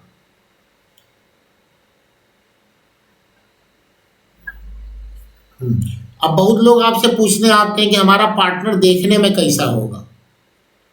हमारा पार्टनर, लड़का जरूर पूछता है कि लड़की हमको सुंदर मिलेगी, तो क्या देखा जाएगा? सुंदरता का भाव कौन सा है? मुख्य सुंदरता का भाव कौन सा है? दूसरा है, दूसरा। मुख का भाव दूसरा हो गया ना। मुख्य सुंदरता का भाव कौन सा है? दूसरा है, दूसरा। अगर उपपद से द्वितीय भाव में शुभ ग्रह हो या अच्छे ग्रह हो, गुरु, शुक्र, बुध, चंद्रमा, तो उसकी जो भी पार्टनर होगा वो सुंदर होगा और आकर्षक होगा। सुंदर मतलब काला गोरा नहीं होता। कभी कभी लोग काले भी होते हैं लेकिन वो एकदम अट्रैक्टिव होते हैं, वो चीजें उनमें होंगी। एक बार दोबारा बोलना सर। हमने बोला कि भाई सुंदरता का भाव तो सेकंड हाउस है ना, तो सेकंड हाउस में जो प्लैनेट हैं अगर वो अच्छे हो गए, अच्छे मतलब बली भी होने चाहिए। अब पता चला बैठे वहाँ गुरु हैं लेकिन गुरु वहाँ नीचे बैठे हुए हैं, या जो है किसी तरह से कमजोर हो गए, तो गड़बड़ हो जाएगा।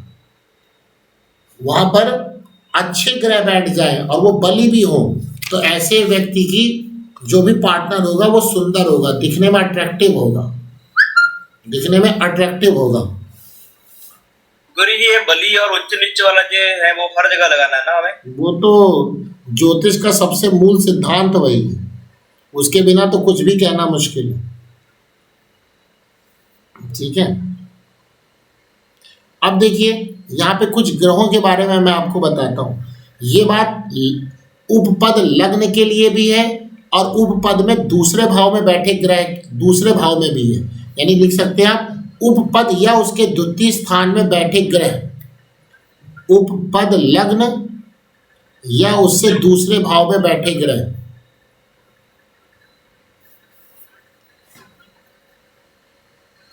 अगर वहां शनि या राहु आ जाए तो बताने की जरूरत ही नहीं, क्या कर देंगे, उसके पार्टनर को का नाश कर देंगे, उसके पार्टनर का नाश कर देंगे। और राहु बदनामी भी है और शनि भी बदनामी है, तो बदनामी के कारण उसका पार्टनर उसको छोड़ देगा, मतलब वो व्यक्ति अपने पार्टनर को छोड़ देगा। कुछ ऐसा होगा कि बदनामी चीजें आ जाएंगी। राहु तो वैसे भी रहस्य है, बदनामी के कारण उसको त्याग दिया जाता है।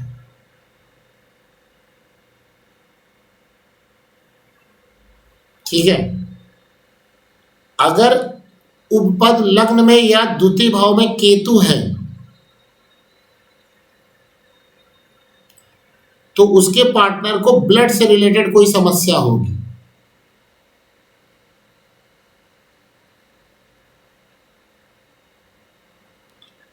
अगर उपपद लग्न में या द्वितीय भाव में बुध और केतु है, बुध और केतु, तो हड्डी की कमजोरी या हड्डी का नाश का रोग होगा उसके पार्टनर को।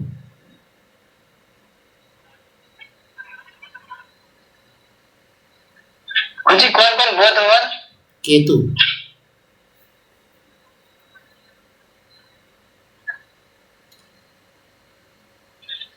यदि शनि राहु व सूर्य है, शनि राहु व सूर्य,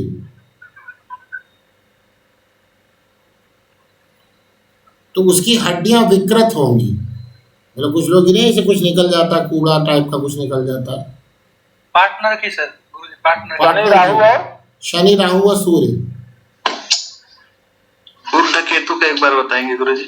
उसके हड्डियों की प्रॉब्लम होगी, कमजोर हड्डियां होंगी या कुछ प्रॉब्लम होगी। और जी अगर शनि राहु ब्लड सूर्य है संबंधित तो किसको होगा? जी उपपद blood- कुंडली जो आप blood देख रहे हैं वो अपने की- पार्टनर के लिए देख रहे हैं ना, तो पार्टनर की बात हो रही है। ब्लड और बुध के साथ केतु ना। हाँ बुध के क्या चीज, ब्लड से रिलेटेड प्रॉब्लम ना, ब्लड के नहीं, वो तो हड्डी से प्रॉब्लम है। ब्लड से रिलेटेड प्रॉब्लम केतु और शुक्र हो जाए। Okay okay. केतु और शुक्र। अगर बुध व राहु है, अगर बुध व राहु है तो पार्टनर मोटा होता है, मोटा फैटी होता है, फैटी। पार्टनर फैटी होगा। सर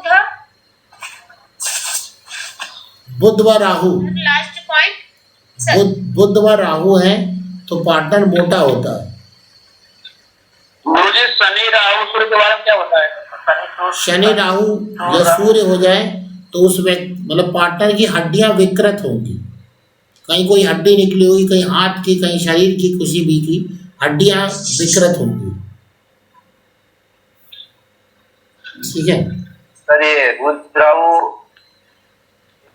पार्टनर मोटा हो रहा है। हाँ जी, हाँ जी।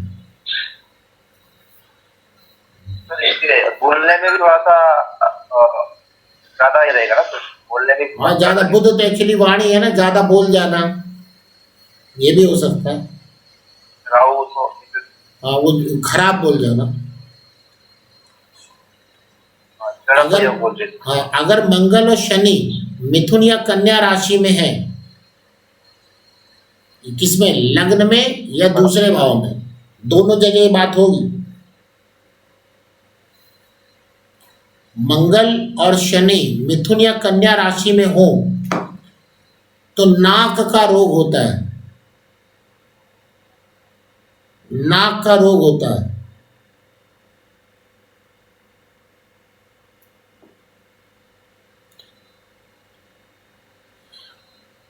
इसी तरह मेष या वृश्चिक राशि में, मेष या वृश्चिक राशि में मंगल शनि एक साथ हो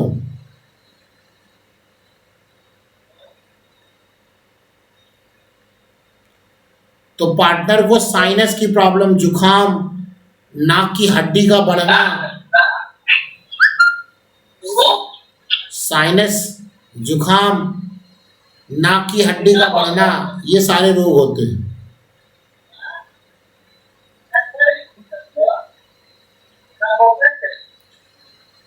अगला, यदि इन्हीं भाव में गुरु और शनि हो जाए, नीरज जी बंद कर लीजिए अपना माइक। इसी प्रकार गुरु और शनि हो जाए तो कौन से भाव में गुरु जी? ये बता रहे उपपद लग्न या उससे दूसरा भाव, कहीं पर भी, जो भी मैंने भी लिखवाया ये दोनों के लिए लिखवाया है। जी जी गुरु। गुरु या शनि हो जाए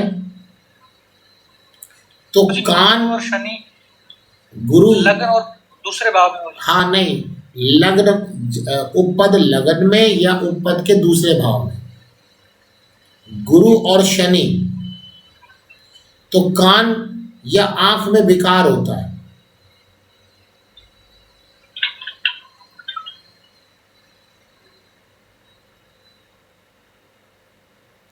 ठीक है। इसी प्रकार अगर बुध और मंगल हो लेकिन अपनी राशि में ना हो, बुध और मंगल हो लेकिन अपनी राशि में ना हो, तो कान का रोग होता है, कान का।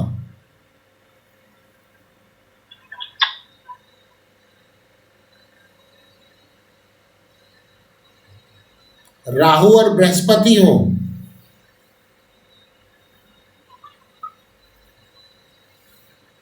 तो दांत का रोग होता है, दांत का।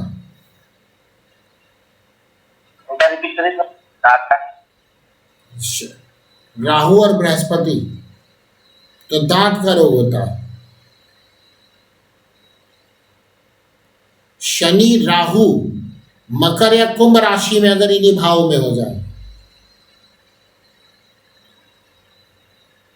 शनि और राहु मकर या कुंभ राशि में आ जाए तो पार्टनर का पैर खराब होगा, जिसको आप बोलते हैं अपंग होना, या उसको गैस्ट्रिक प्रॉब्लम होगी, क्योंकि राहु तो गैस भी है ना।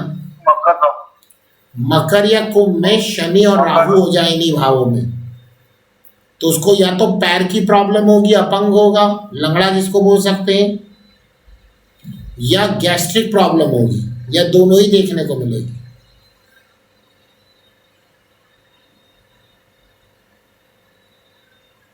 अब सबसे इंपॉर्टेंट बात, जितने मैंने ये सब अभी दुर्योग लिखाए हैं ना, देखिए शनि राहु मंगल केतु का लिखवाया है, उनके साथ गुरु भी फंस गया आके। लेकिन अगर इन्हीं योगों के साथ शुभ ग्रह की दृष्टियां भी आ जाएं तब ये फल में कमी आ जाएगी। जो योग मैंने लिखवाए हैं अगर उनमें कोई भी शुभ ग्रह की दृष्टि हो जाए तब ये कमी हो जाएगी, तब ऐसा नहीं होगा।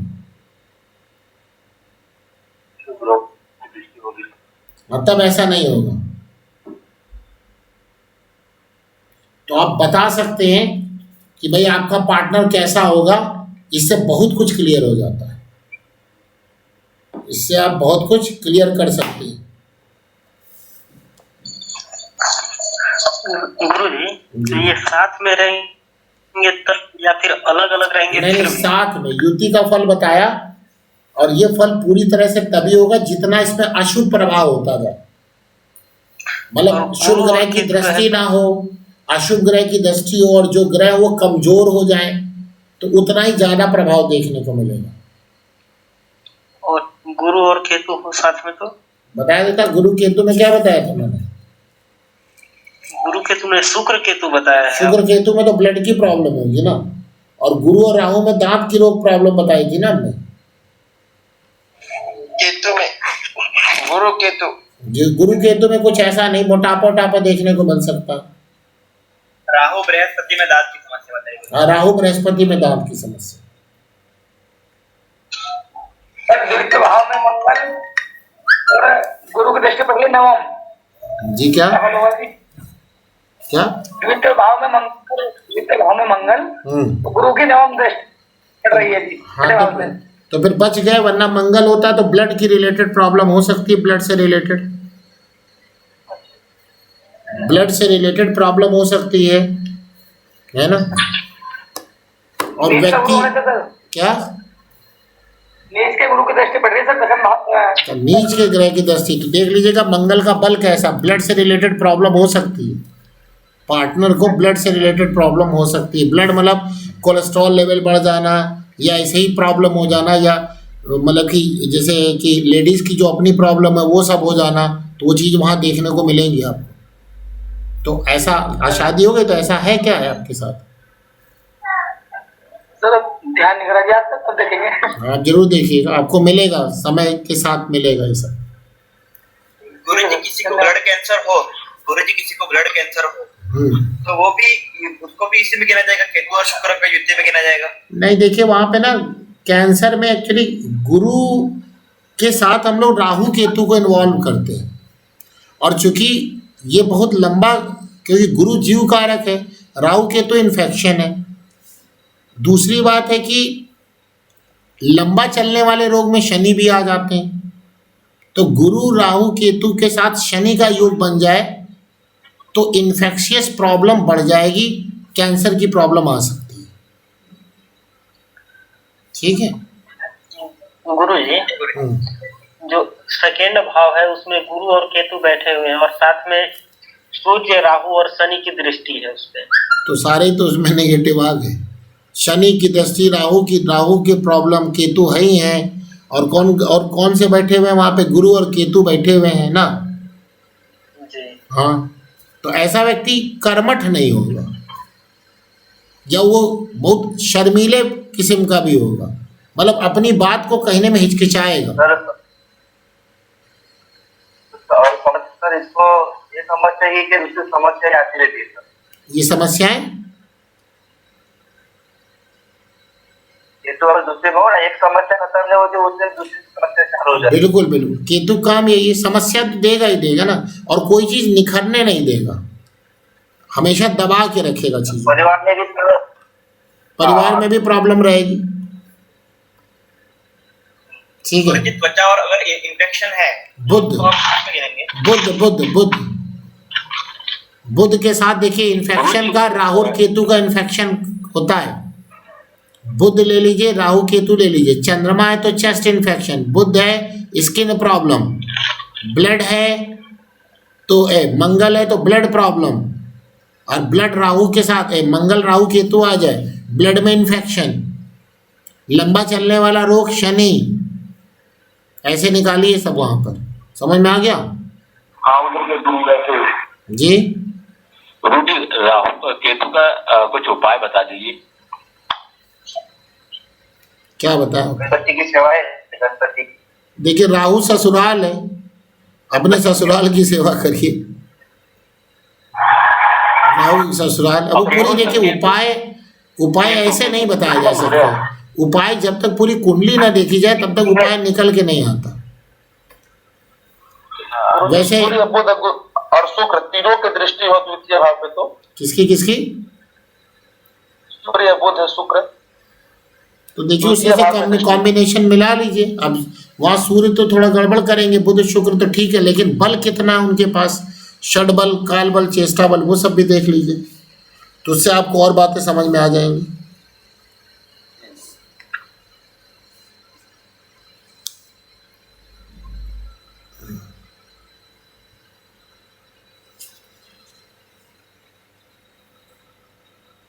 मेष राशि में शनि राहु केतु जब आप जो हो ना तो सिर की समस्या देता है। अब मेष तो खुद ही सर हो गया ना, राशि तो मेष हो गई, वो सर का भाग है, ये पढ़ाएंगे किस भाग से क्या होगा। और शनि आना है, शनि तो ऑटोमेटिक मस्तिष्क जहाँ तेज चलना चाहिए व्यक्ति का धीमे चलेगा, सर में दर्द रहेगा, राहु केतु आ गया तो और ले लो बढ़िया, केतु आ गया तो दिमागी काम करना बंद कर देगा, दिमाग घुमा देंगे ना सर। हाँ तो मेष, मेष तो खुद ही सर होगा ना, 2 नंबर राशि हो, तो मुख में, वही मुख 2 में नंबर राशि नहीं हो तो ऐसा व्यक्ति का चेहरा आकर्षक ये होगा, क्या होगा? जो आकर्षण होना चाहिए उन्हें नहीं। हाँ बताए थे, दूसरा भाव मुख का है, मुख का है, मुख का, और दूसरा भाव मुख का है तो मुख में प्रॉब्लम आ जाएगी। तीसरा भाव ये इसका हो गया, मतलब तीसरी राशि इसकी हो गई, ये सब गर्दन वर्दन, यहाँ सब स्पाइनल प्रॉब्लम आएगी। ये भी पढ़ाएंगे तब और क्लियर होगा। उसमें शनि राहु केतु उस चीज को बढ़ाने का काम करते हैं। बिल्कुल जी मेडिकल एस्ट्रोलॉजी। अच्छा गुरु जानते हैं तो अगर आपने जो बताया सुंदरता के बारे में, पत्नी के बारे में, अगर कोई ग्रह ना हो, दोनों में अनादृष्टि हो तो वो तब उस राशि का स्वामी देख लीजिए, वहां राशि जो पड़ी है तो उसके अनुसार देखिए। सबसे पहले ग्रह देखा जाता है, दूसरे नंबर पे दृष्टि, और तीसरे नंबर पे देखा जाता है उस ग्रह की अपनी स्थिति। अब आइए, अब उस व्यक्ति के बारे में थोड़ा बताते हैं। उस व्यक्ति, अभी तो उसके लाइफ पार्टनर के बारे में सब चल रहा था ना। यदि क्या नाम है, उपपद से छठे में पाप ग्रह हो जाए और किसी भी शुभ ग्रह की कोई युति दृष्टि ये सब ना हो, मतलब शुभ ग्रह का कोई संबंध ना हो, उपपद से छठे भाव में पाप ग्रह हो और कोई भी संबंध ना हो अच्छा सारे, और बल्कि खराब करने वाले और आ जाए, शनि राहु केतु मंगल, तो फिर बताते हैं ऐसा व्यक्ति जो है जहां पर भी काम करेगा ना वहां की चीजों को चुराएगा। मान लीजिए किसी ऑफिस में काम कर रहा है और कंप्यूटर पे काम कर रहा है तो वहां का डाटा उठा लेगा। चोरी मतलब यही नहीं कि पैसे की चोरी, या किसी फैक्ट्री में काम कर रहा है, वहां पे कोई चीज बनती है तो उसको चुराने का काम करेगा, मतलब उसके नेचर में होगा ऐसा। हाँ जी रिपीट कीजिएगा तो थोड़ा सा। हमने बोला कि उपपद से छठे भाव में अशुभ ग्रह हो, अशुभ, और कोई भी प्रकार का शुभ ग्रह से संबंध ना हो, तो व्यक्ति जहां पर भी काम करता है वहां की चीजों को अपने घर लाने की कोशिश करता है। अब पता चला कुछ नहीं है तो कंप्यूटर में कोई सॉफ्टवेयर ही पड़ा उठा ले आए, उसका कोई काम नहीं बट आदत है ले चले आए। समझ में आ रही बात? नहीं आ रही? पता चले कोई भी व्यक्ति जिस फैक्ट्री में किसी जगह काम कर रहा है वहां कोई चीज बनती है, मैन्युफैक्चरिंग होती है, तो वहां कुछ चीजों को लाएगा, भले उसका वो यूज करे ना करे, लेकिन आदत होती है ऐसे व्यक्तियों की। तो ये बात बहुत इंपॉर्टेंट है।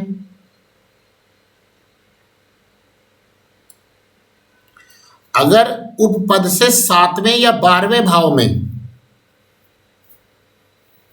उपपद से 7वें या 12वें भाव में राहु का योग हो, राहु का योग हो, राहु का योग मतलब या तो राहु वहां बैठे हो या राहु किसी तरह से उससे संपर्क बना रहे हो, तो मनुष्य बहुत ज्ञानी और भाग्यवान होता है, क्योंकि राहु पढ़ा देगा वो चीजें। तो मनुष्य बहुत ज्ञानी व भाग्यवान होता है।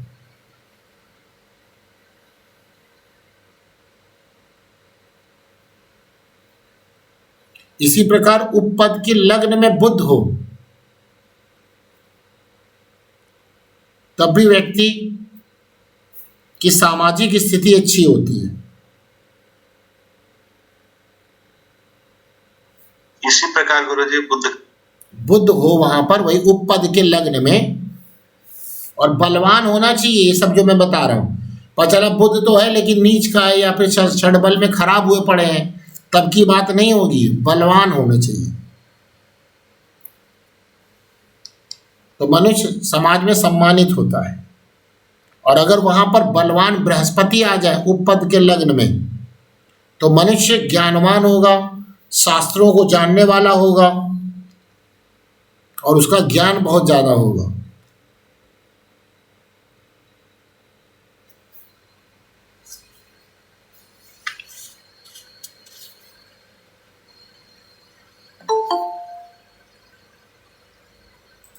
ठीक है, समझ में आ गया ना आपको? समझ में आ गया? ये हो गई उपपद कुंडली। अब आइए सबसे इंपॉर्टेंट कुंडली कौन सी है? कारकांश कुंडली। तो मैं अभी कई सारी कुंडलियों की बात आपको जिक्र कर रहा हूँ। पद कुंडली मैंने बताई, उपपद कुंडली बताई, और कोई कुंडली बताई क्या अभी?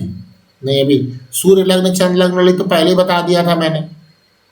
लग्न सूर्य लग्न चंद्र लग्न पद लग्न उपपद लग्न। तो पद लग्न से पैसे वैसे के लिए देखते हैं, उपपद से जीवन साथी के बारे में देखते हैं। अब आइए कारकांश कुंडली, जिसका सबने बड़ा महत्व बताया है। कारकांश कुंडली, कारकांश कुंडली कैसे बनाई जाती है? देखिए यहाँ पे जैमिनी सूत्र लगेगा। क्या लगेगा? जैमिनी सूत्र।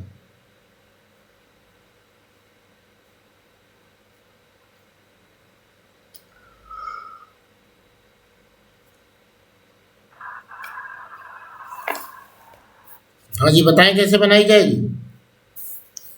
जी गुरु जी। आत्मकारक ग्रह। देखिए आपको अपनी नौमांश कुंडली में जाना पड़ेगा। बनाइए सब लोग अपनी कारकांश कुंडली, अपने नौमांश कुंडली में जाइए। पहले तो ये देखिए आत्मकारक ग्रह कौन है। आप अपनी कुंडली में देखिए आत्मकारक ग्रह कौन है।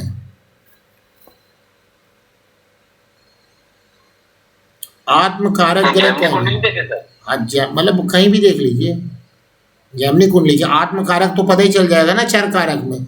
या अगर आपको नहीं पता चल रहा है तो जिसकी सबसे ज्यादा डिग्री हो, राहु केतु को हटा करके,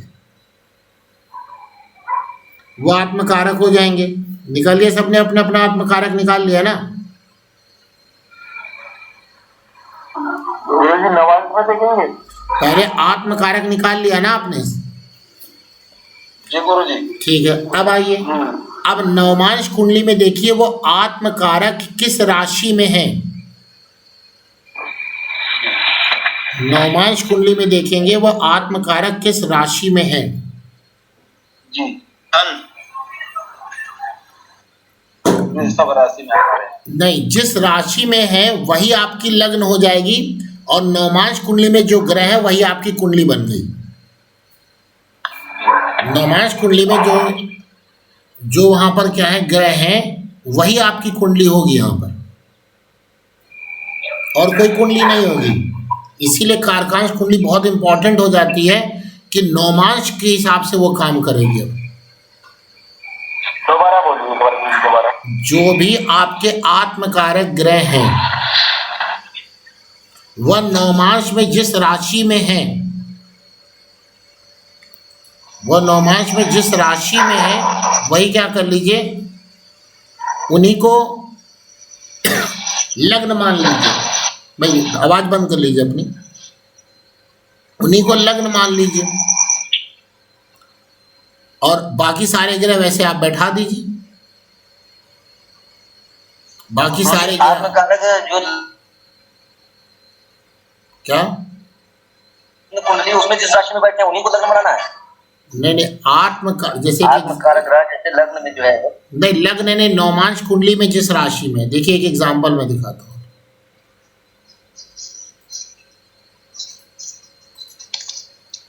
देखिए कुंडली आपको दिख रही है ना? संजीत सिंह कोई है, औरंगाबाद। आप ही लोगों में है क्या? कोई नहीं, कोई और होगा।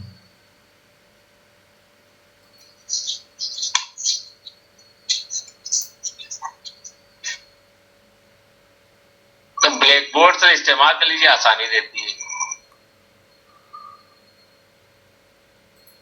इसी ये ले लेते हैं हम लोग। चलिए यहाँ देखिए नवमांश कुंडली में आ जाइए। नवमांश कुंडली दिख रही है ना आपको? ये दिख रही है ना नवमांश कुंडली?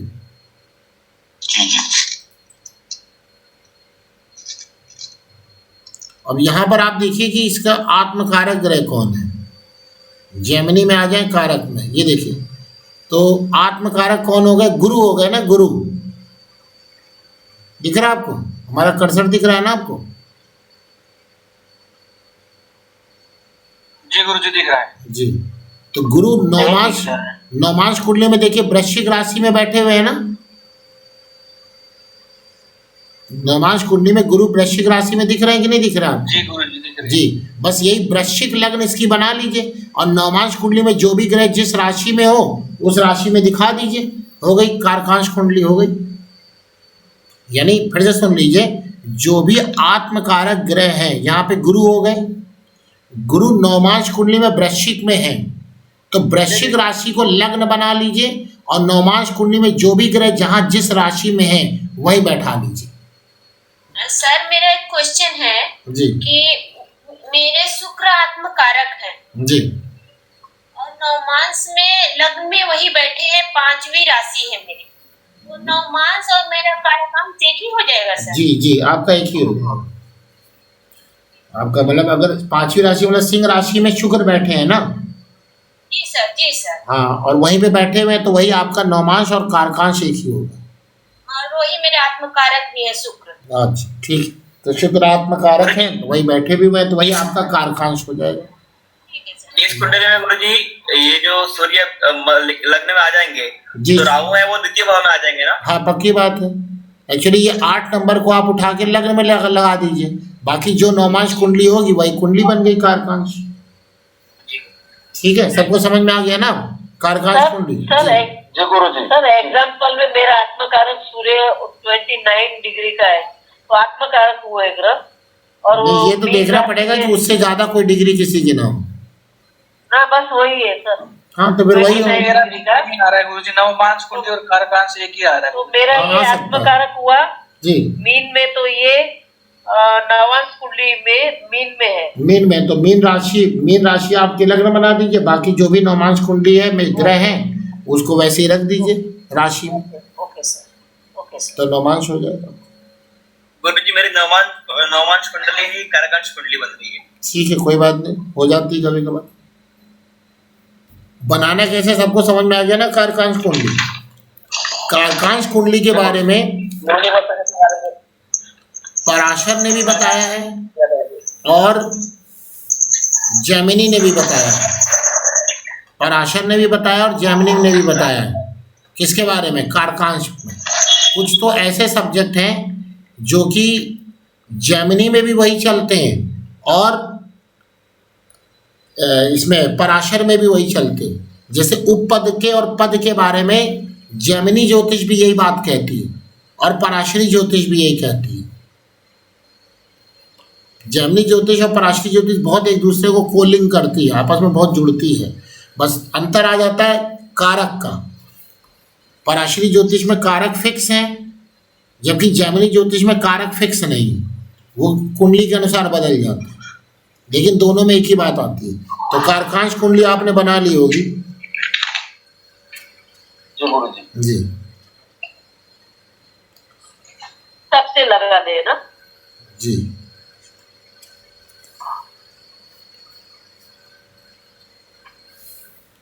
अब देखिए कारकांश कुंडली में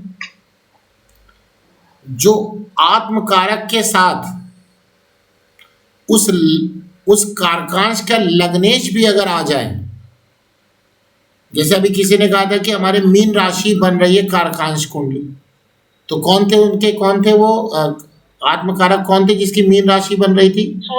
सूर्य थे। हाँ जी सूर्य थे। तो अगर सूर्य के साथ गुरु भी आ जाए, सूर्य के साथ गुरु है? सूर्य के साथ गुरु नहीं है सर। नहीं, कोई बात नहीं, मतलब हम बता रहे हैं कि अगर जो कारकांश कुंडली में जो आत्मकारक है वो तो हमेशा लग्न में ही रहेंगे क्योंकि उन्हीं को आपने लग्न मान लिया है। तो जो आत्मकारक लग्न के लग्नेश हुए, अगर वो आत्मकारक के साथ ही आ जाएं और अगर वो शुभ ग्रह हैं तो ऐसा व्यक्ति के पास पैसा अच्छा होता है और वो समाज में सम्मानित भी होता है। गुरु जी एक बार दोबारा बताना, कारकांश कुंडली हमने बोला कि आत्मकारक ग्रह तो हमेशा लग्न में ही रहेंगे कारकांश में, जी गुरुजी। और कारकांश लग्नेश होगी ना जिस राशि में वो आत्मकारक ग्रह बैठे हैं, वो 3 नंबर में बैठे हैं तो वहाँ बुध बुध हो गए। हाँ, और आत्मकारक कौन है? मंगल। मंगल है। तो बुध और मंगल अगर आपस में कंबाइन कर गए अच्छा समझ गया। तब जो है वहां पर ऐसे व्यक्ति जो होते हैं उनके पास पैसे की स्थिति भी अच्छी होगी और समाज में सम्मानित भी होते हैं, समाज में सम्मानित भी होते हैं। सर उनकी दशा अंतदशा आएगी तब प्रभाव पड़ेगा ना? हाँ, वो अभी निकालेंगे तब पता चलेगा। दशांतर दशा आएगी तब तो प्रभाव पड़ेगा ही, और पड़ेगा वो तो पक्की बात है। लेकिन मतलब एक आप अभी जनरल प्रेडिक्शन दे रहे हैं कि भाई कुंडली में जो व्यक्ति आपको दिखा रहा है उसकी ओवरऑल स्थिति क्या होगी, कब होगी वो अभी थोड़ा समय लगेगा बताने में, लेकिन बता गुरुजी, देंगे। इसमें नव पंचम नहीं देखा जाता है ना? नौ पंचम मतलब 5वें में अगर ये कारकांश से 3rd में 5वें नौ पंचम तो हमेशा सबका ही देखा जाएगा, वो तो त्रिकोण भाव है। त्रिकोण भाव तो सबके स्ट्रांग होने ही चाहिए ना। जैसे अगला रूल लिख लीजिए आप, कारकान से केंद्र व त्रिकोण में यदि शुभ ग्रह है और पाप ग्रह ना हो, मतलब बैठे भी ना हो, दृष्टि भी ना हो, और शुभ ग्रह हो, कारकान से केंद्र व त्रिकोण में शुभ ग्रह हो, पाप ग्रह ना हो, तब भी व्यक्ति धनवान और विद्यावान दोनों होता है। मतलब पैसा भी अच्छा रहता है और व्यक्ति की एजुकेशन भी अच्छी होती है। और अगर मान लीजिए पाप ग्रह भी हैं और शुभ ग्रह भी हैं तो दोनों चीजें मिली जुली होंगी, एजुकेशन और पैसा दोनों।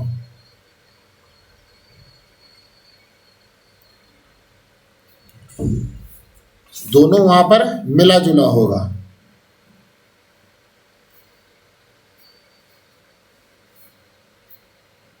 अब देखिए, जिसका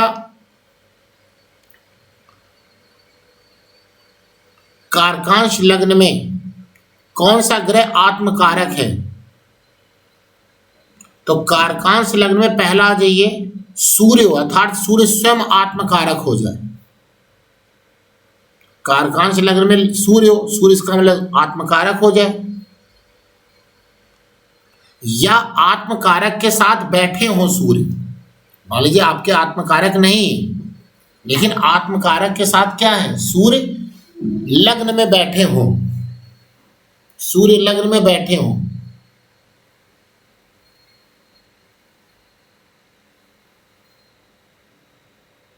समझ में आ गया? या फिर तीसरी कंडीशन है, कारकांश जो लग्न है, जैसे मान लीजिए किसी की कारकांश लग्न मिथुन लग्न है, तो जन्म कुंडली में मिथुन में सूर्य हो। ये 3 कंडीशन बताई मैंने। पहला मैंने बताया आत्मकारक ही सूर्य हो जाए तो लग्न में आ जाएंगे। दूसरा मैंने बताया आत्मकारक के साथ यदि सूर्य बैठ जाए तब भी यही फल होगा जो बताने जा रहे हैं। या तीसरा ये हो सकता है कि जो आत्म कारकांश लग्न है, जो भी लग्न आ जाए, जो भी जिस राशि के आ जाए, जन्म कुंडली में उस राशि में सूर्य हो जाए। जन्म कुंडली में उस राशि में क्या हो जाए, सूर्य हो जाए। तो ऐसा व्यक्ति जो होता है वो गवर्नमेंट जॉब या गवर्नमेंट से रिलेटेड वर्क करता है। या तो गवर्नमेंट जॉब में रहेगा, लेकिन मजबूत होना चाहिए सूर्य। ये बात और ध्यान देनी है। पता चला सूर्य वहां कमजोर है और आप कह रहे हैं कि हमारे साथ तो ऐसा नहीं है। हाँ, तो बिल्कुल नहीं होगा क्योंकि कमजोर है। और देखना कैसे है बल, वही कॉन्सेप्ट है। षड बल देख लीजिए, काल बल, चेष्टा बल, उच्च का देख लीजिए, सब देख लीजिए वहां पर।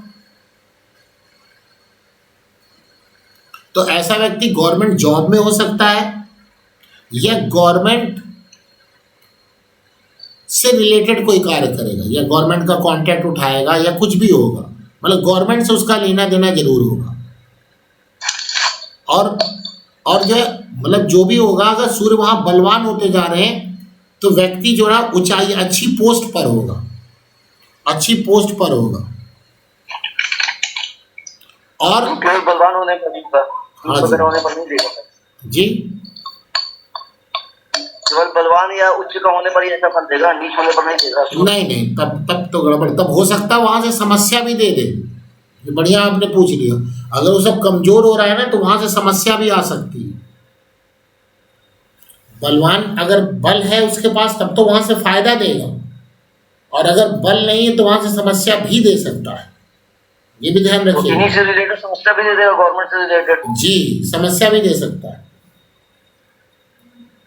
समस्या भी दे सकता है। ये कितनी समस्या होगी, ये डिपेंड करेगा कि जो है सूर्य वहाँ कितना कमजोर है, कितना नीच का है, और साथ में वहाँ पर गड़बड़ भी है, क्या नाम है, षडबल उडबल में भी गड़बड़ हो गया, तो फिर तो समस्या ज़्यादा गंभीर हो सकती है।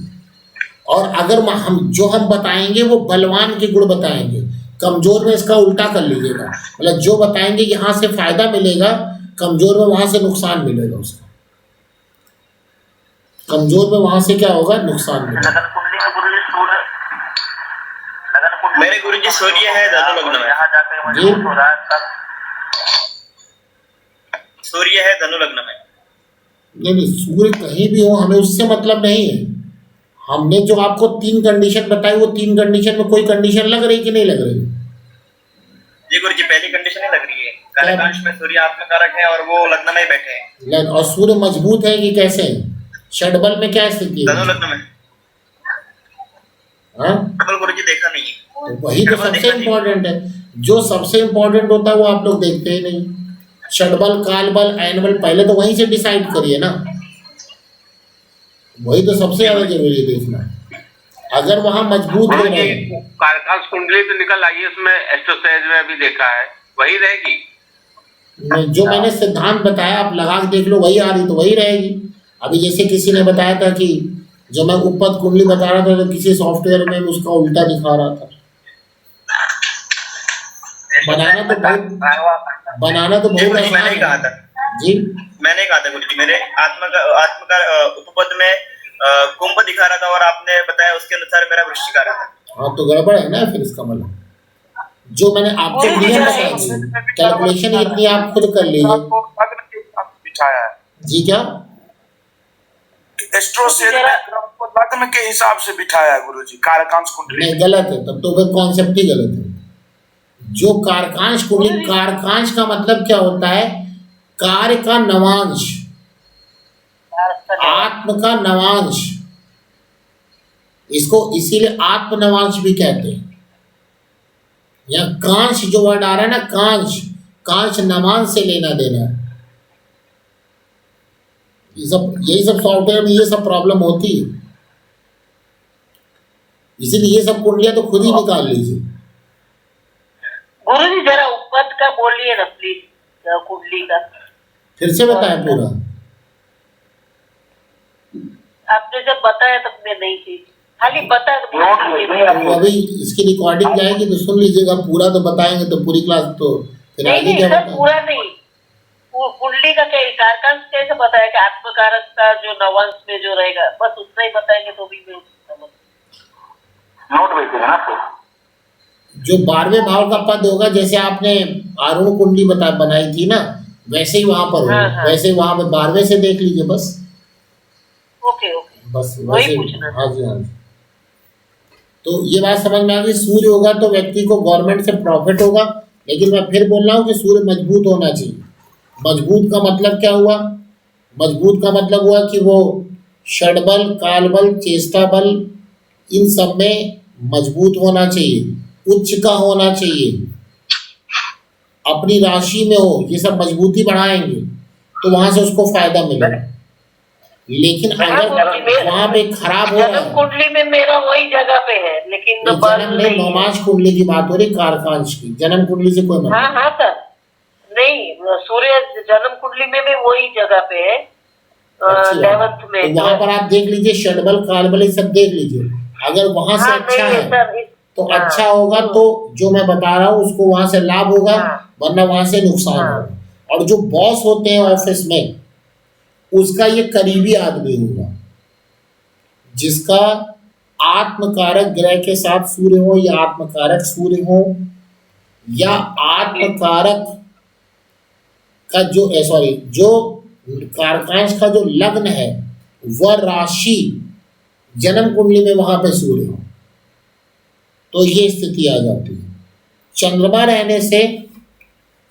रहने से व्यक्ति विद्वान होता है, मतलब ज्ञानवान होता है, उसकी बुद्धि बहुत होती है। गुरु जी यही बोलो कि आत्मकारक के साथ अगर चंद्रमा हो तो नहीं, आत्मकारक खुद चंद्रमा हो जाए या आत्मकारक ग्रह के साथ चंद्रमा हो जाए, या तीसरी स्थिति है कि जो आपकी कारकांश लग्न है वह राशि जन्म कुंडली में जहां पर है वहां पर चंद्रमा बैठे हैं। जैसे मान लीजिए कारकांश लग्न आपकी कौन सी है?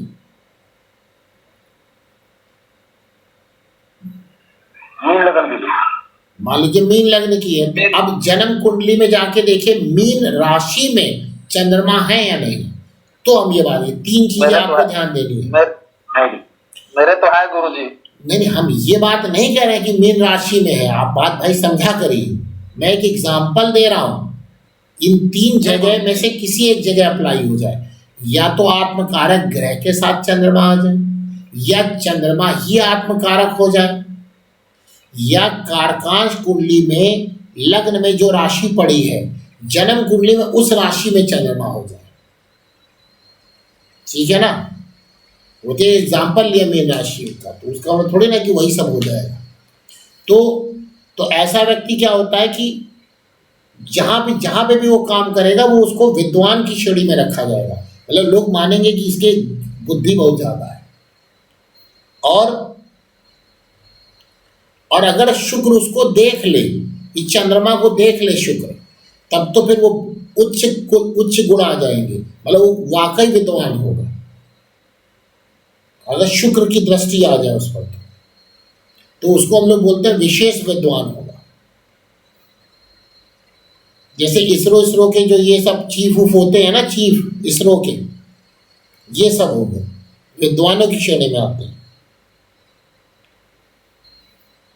अगर जो ये तीन कंडीशन बताई उसमें से अगर मंगल ऐसा हो जाए, मतलब या तो आत्मकारक हो जाए या आत्मकारक के साथ बैठ जाए, या कारकांश कुंडली में जो राशि है जन्म कुंडली में वहां पर उस राशि में मंगल हो जाए, तो व्यक्ति पुलिस में, फौज में या अग्नि से संबंधित कोई भी काम हो, उसकी जो जीविका चलती इन्हीं चीजों से चलती है। या तो वो फौज में होगा या जो है पुलिस में होगा,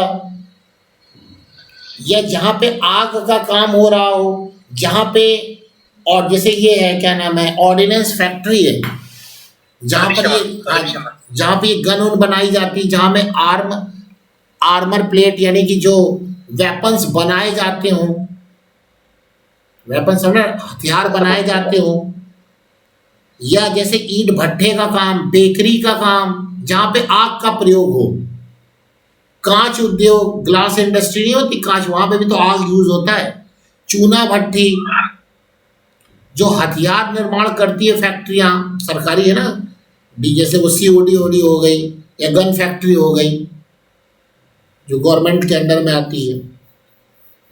गुरुजी मेरे में है, पर लेकिन मेरे से ऐसा कुछ भी घटित नहीं हो रहा। क्या घट, तो फिर वही स्थिति देखिए ना गुरुजी, मैंने देखा उसमें मेरे मंगल है, और वो जन्म कुंडली में भी मंगल उसी राशि में है गुरुजी।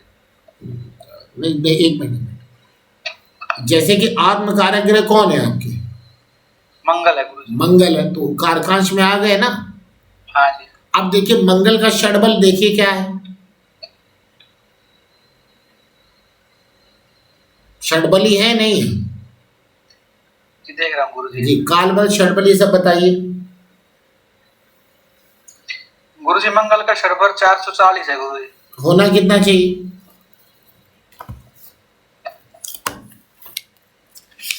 मंगल का षडबल 440 है, होना कितना चाहिए बताया हुआ है गुरुजी? 360 होना चाहिए गुरुजी। चलिए, ये तो यहाँ पे तो बल ही हो गए। अब आइए स्थान बल पे आइए, मंगल में कितना मिला है?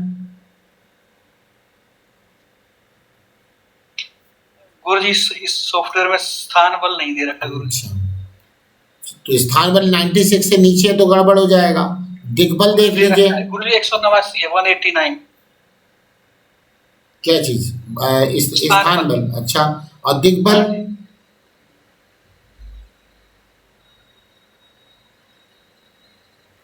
दिग्बल है गुरुजी 31.35। ये भी बॉर्डर पे आ गया। चेष्टा बल? नहीं गुरुजी, चेष्टा बल है इसमें गुरुजी, है 45.27। ये भी ठीक है, बॉर्डर पे है। काट बल? काल बल है गुरुजी 153.56। ये भी ठीक है आपका काल बल। अब आइए जरा जन्म कुंडली में देखिए, मंगल और सूर्य की दूरी कितनी है? मंगल और सूर्य की दूरी कितनी है गुरुजी?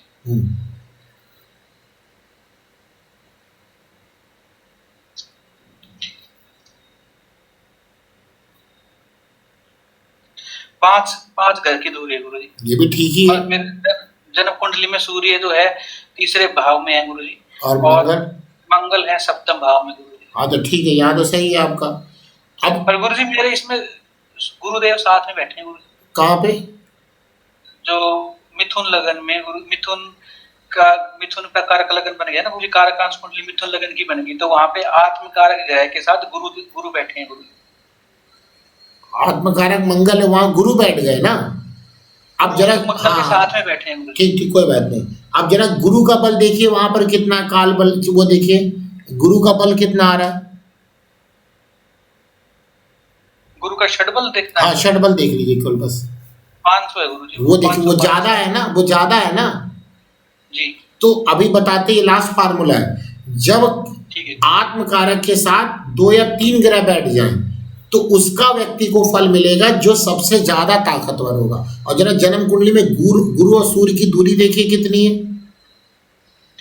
सेम दूरी है गुरुजी, जैसे पहले थी। मंगल और गुरु 7म स्थान में बैठे हैं गुरुजी। हाँ, तो यानी कि यहाँ पे गुरु आपके ज्यादा हो रहे हैं ना।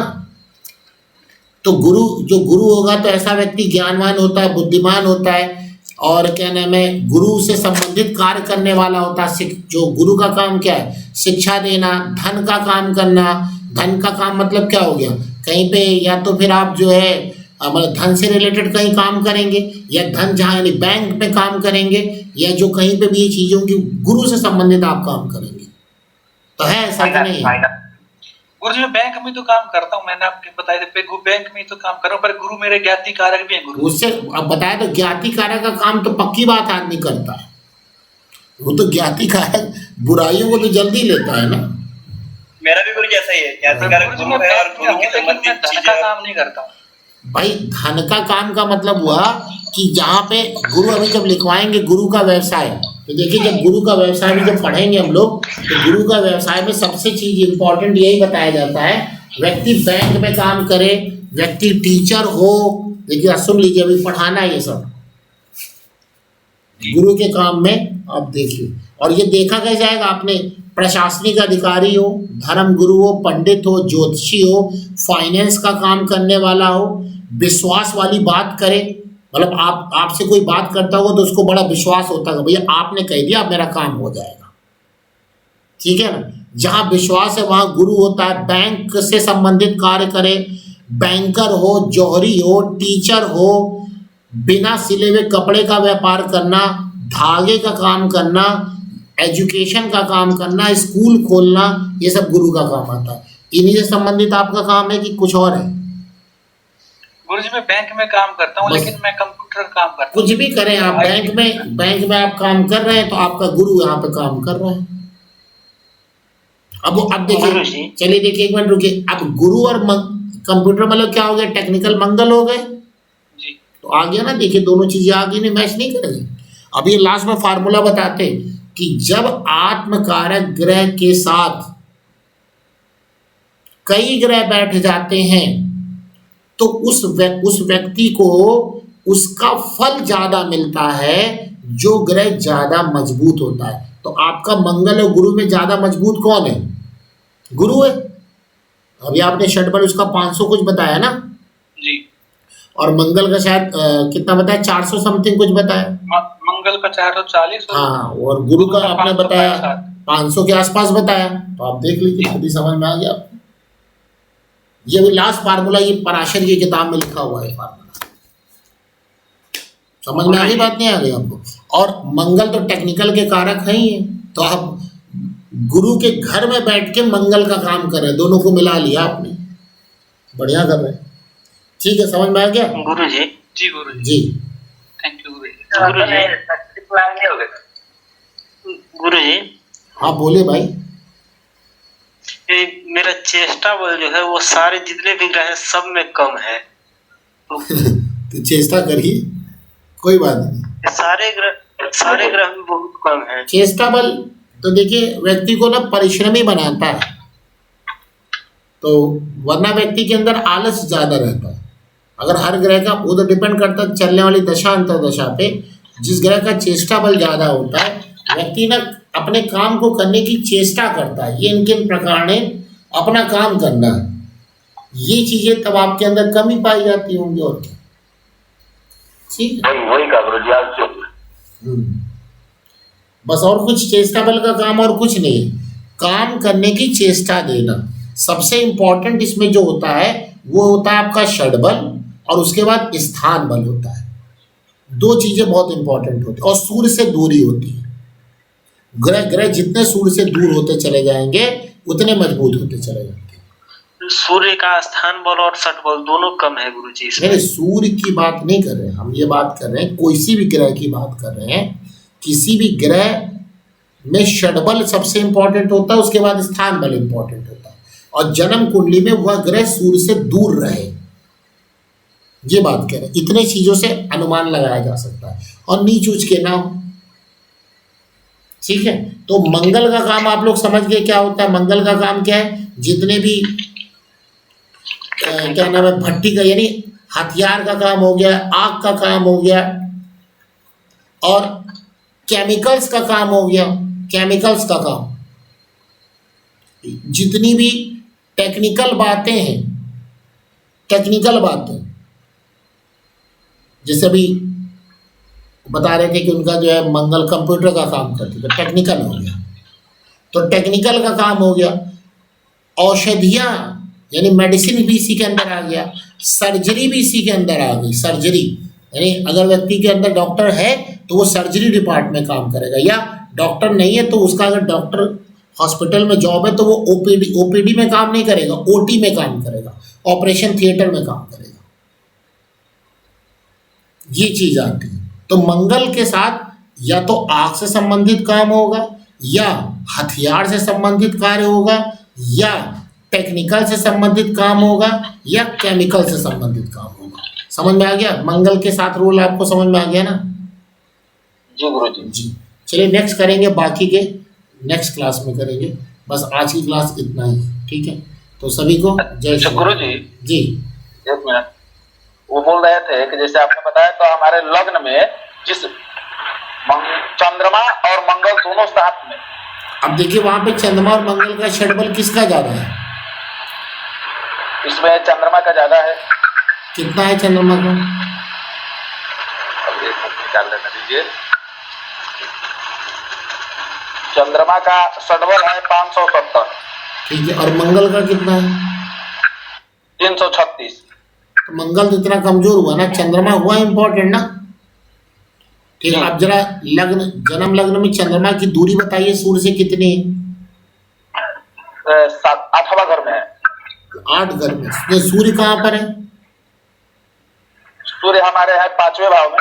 यानी कि दूरी तो 3 घर की हो गई, 4 घर की, 5, 6, 7, 8, 4 घर की दूरी। नहीं नहीं नहीं नहीं, 8 घर की दूरी है, माने 12वें भाव में है चंद्रमा। अच्छा अच्छा अच्छा, ठीक ठीक। आप 5वें भाव में। तो चंद्रमा का भी मैंने आपको बताया व्यक्ति विद्वानों की सीरीज में आएगा, और चंद्रमा यानी कि लिक्विड चीज का काम करेगा। आवाज नहीं आ रहा, म्यूट हो गई। क्या होगा? हम म्यूट? अच्छा अच्छा, आवाज नहीं आ रही है गुरु जी। हाँ, अब आ रही है आवाज? जी अब हाँ आ रही है। तो चंद्रमा जो है ना, चंद्रमा लिक्विड से संबंधित कार्य कराता है व्यक्ति को। चंद्रमा जो काम कराएगा वो कैसा काम कराएगा?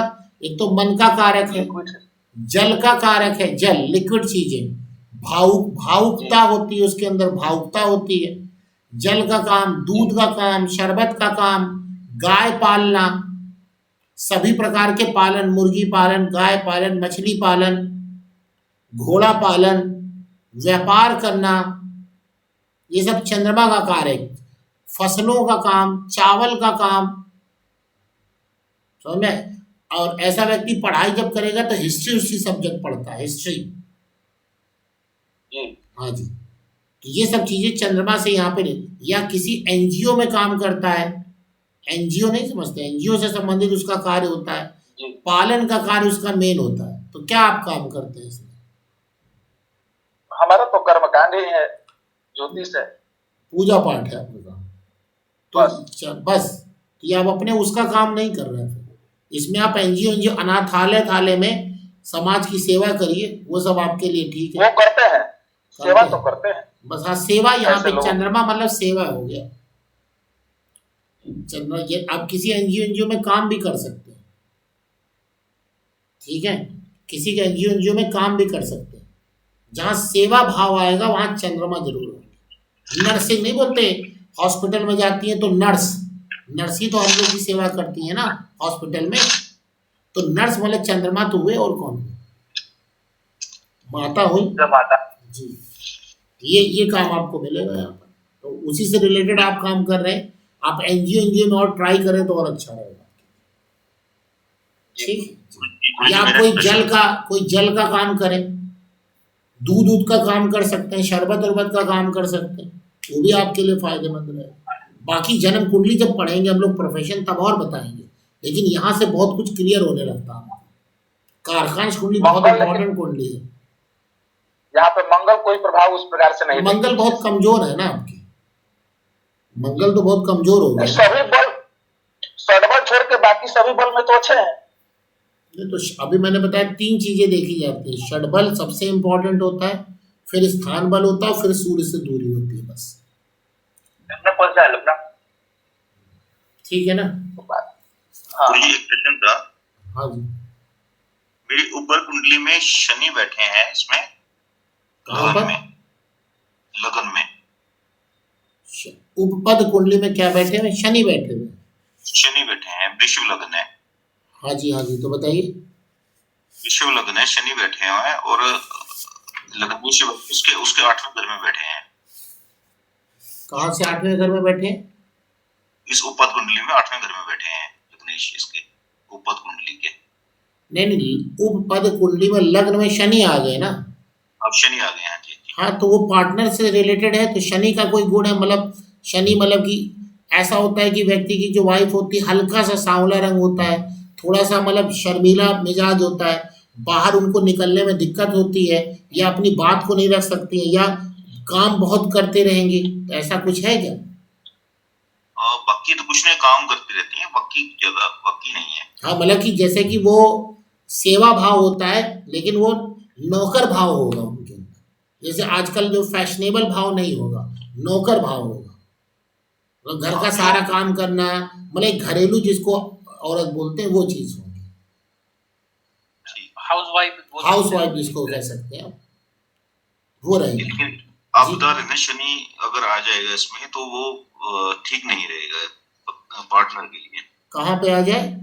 उपपद कुंडली में अगर लगन में शनि आ जाए तो। हाँ, तो वहाँ उपपद में एक्चुअली क्या शनि आना मतलब वो पार्टनर के लिए बताते हैं। तो शनि का गुण उनके अंदर होगा, उनको नसों से संबंधित प्रॉब्लम भी हो सकती है। हाँ, जैसे हड्डियों में नहीं, नसों में दर्द हो सकता है, नर्वस सिस्टम की प्रॉब्लम हो सकती है, नसों में दर्द हो सकता है। और शनि के साथ अगर राहु का इफेक्ट आ जाए तो फिर मैंने आपको बता रखा है कि क्या होगा, वहां पर हड्डियों की प्रॉब्लम तब और बढ़ सकती है। उसमें मंगल की दृष्टि भी पड़ रही है। हाँ, तो मंगल की यानी कि ब्लड से रिलेटेड प्रॉब्लम आ सकती है।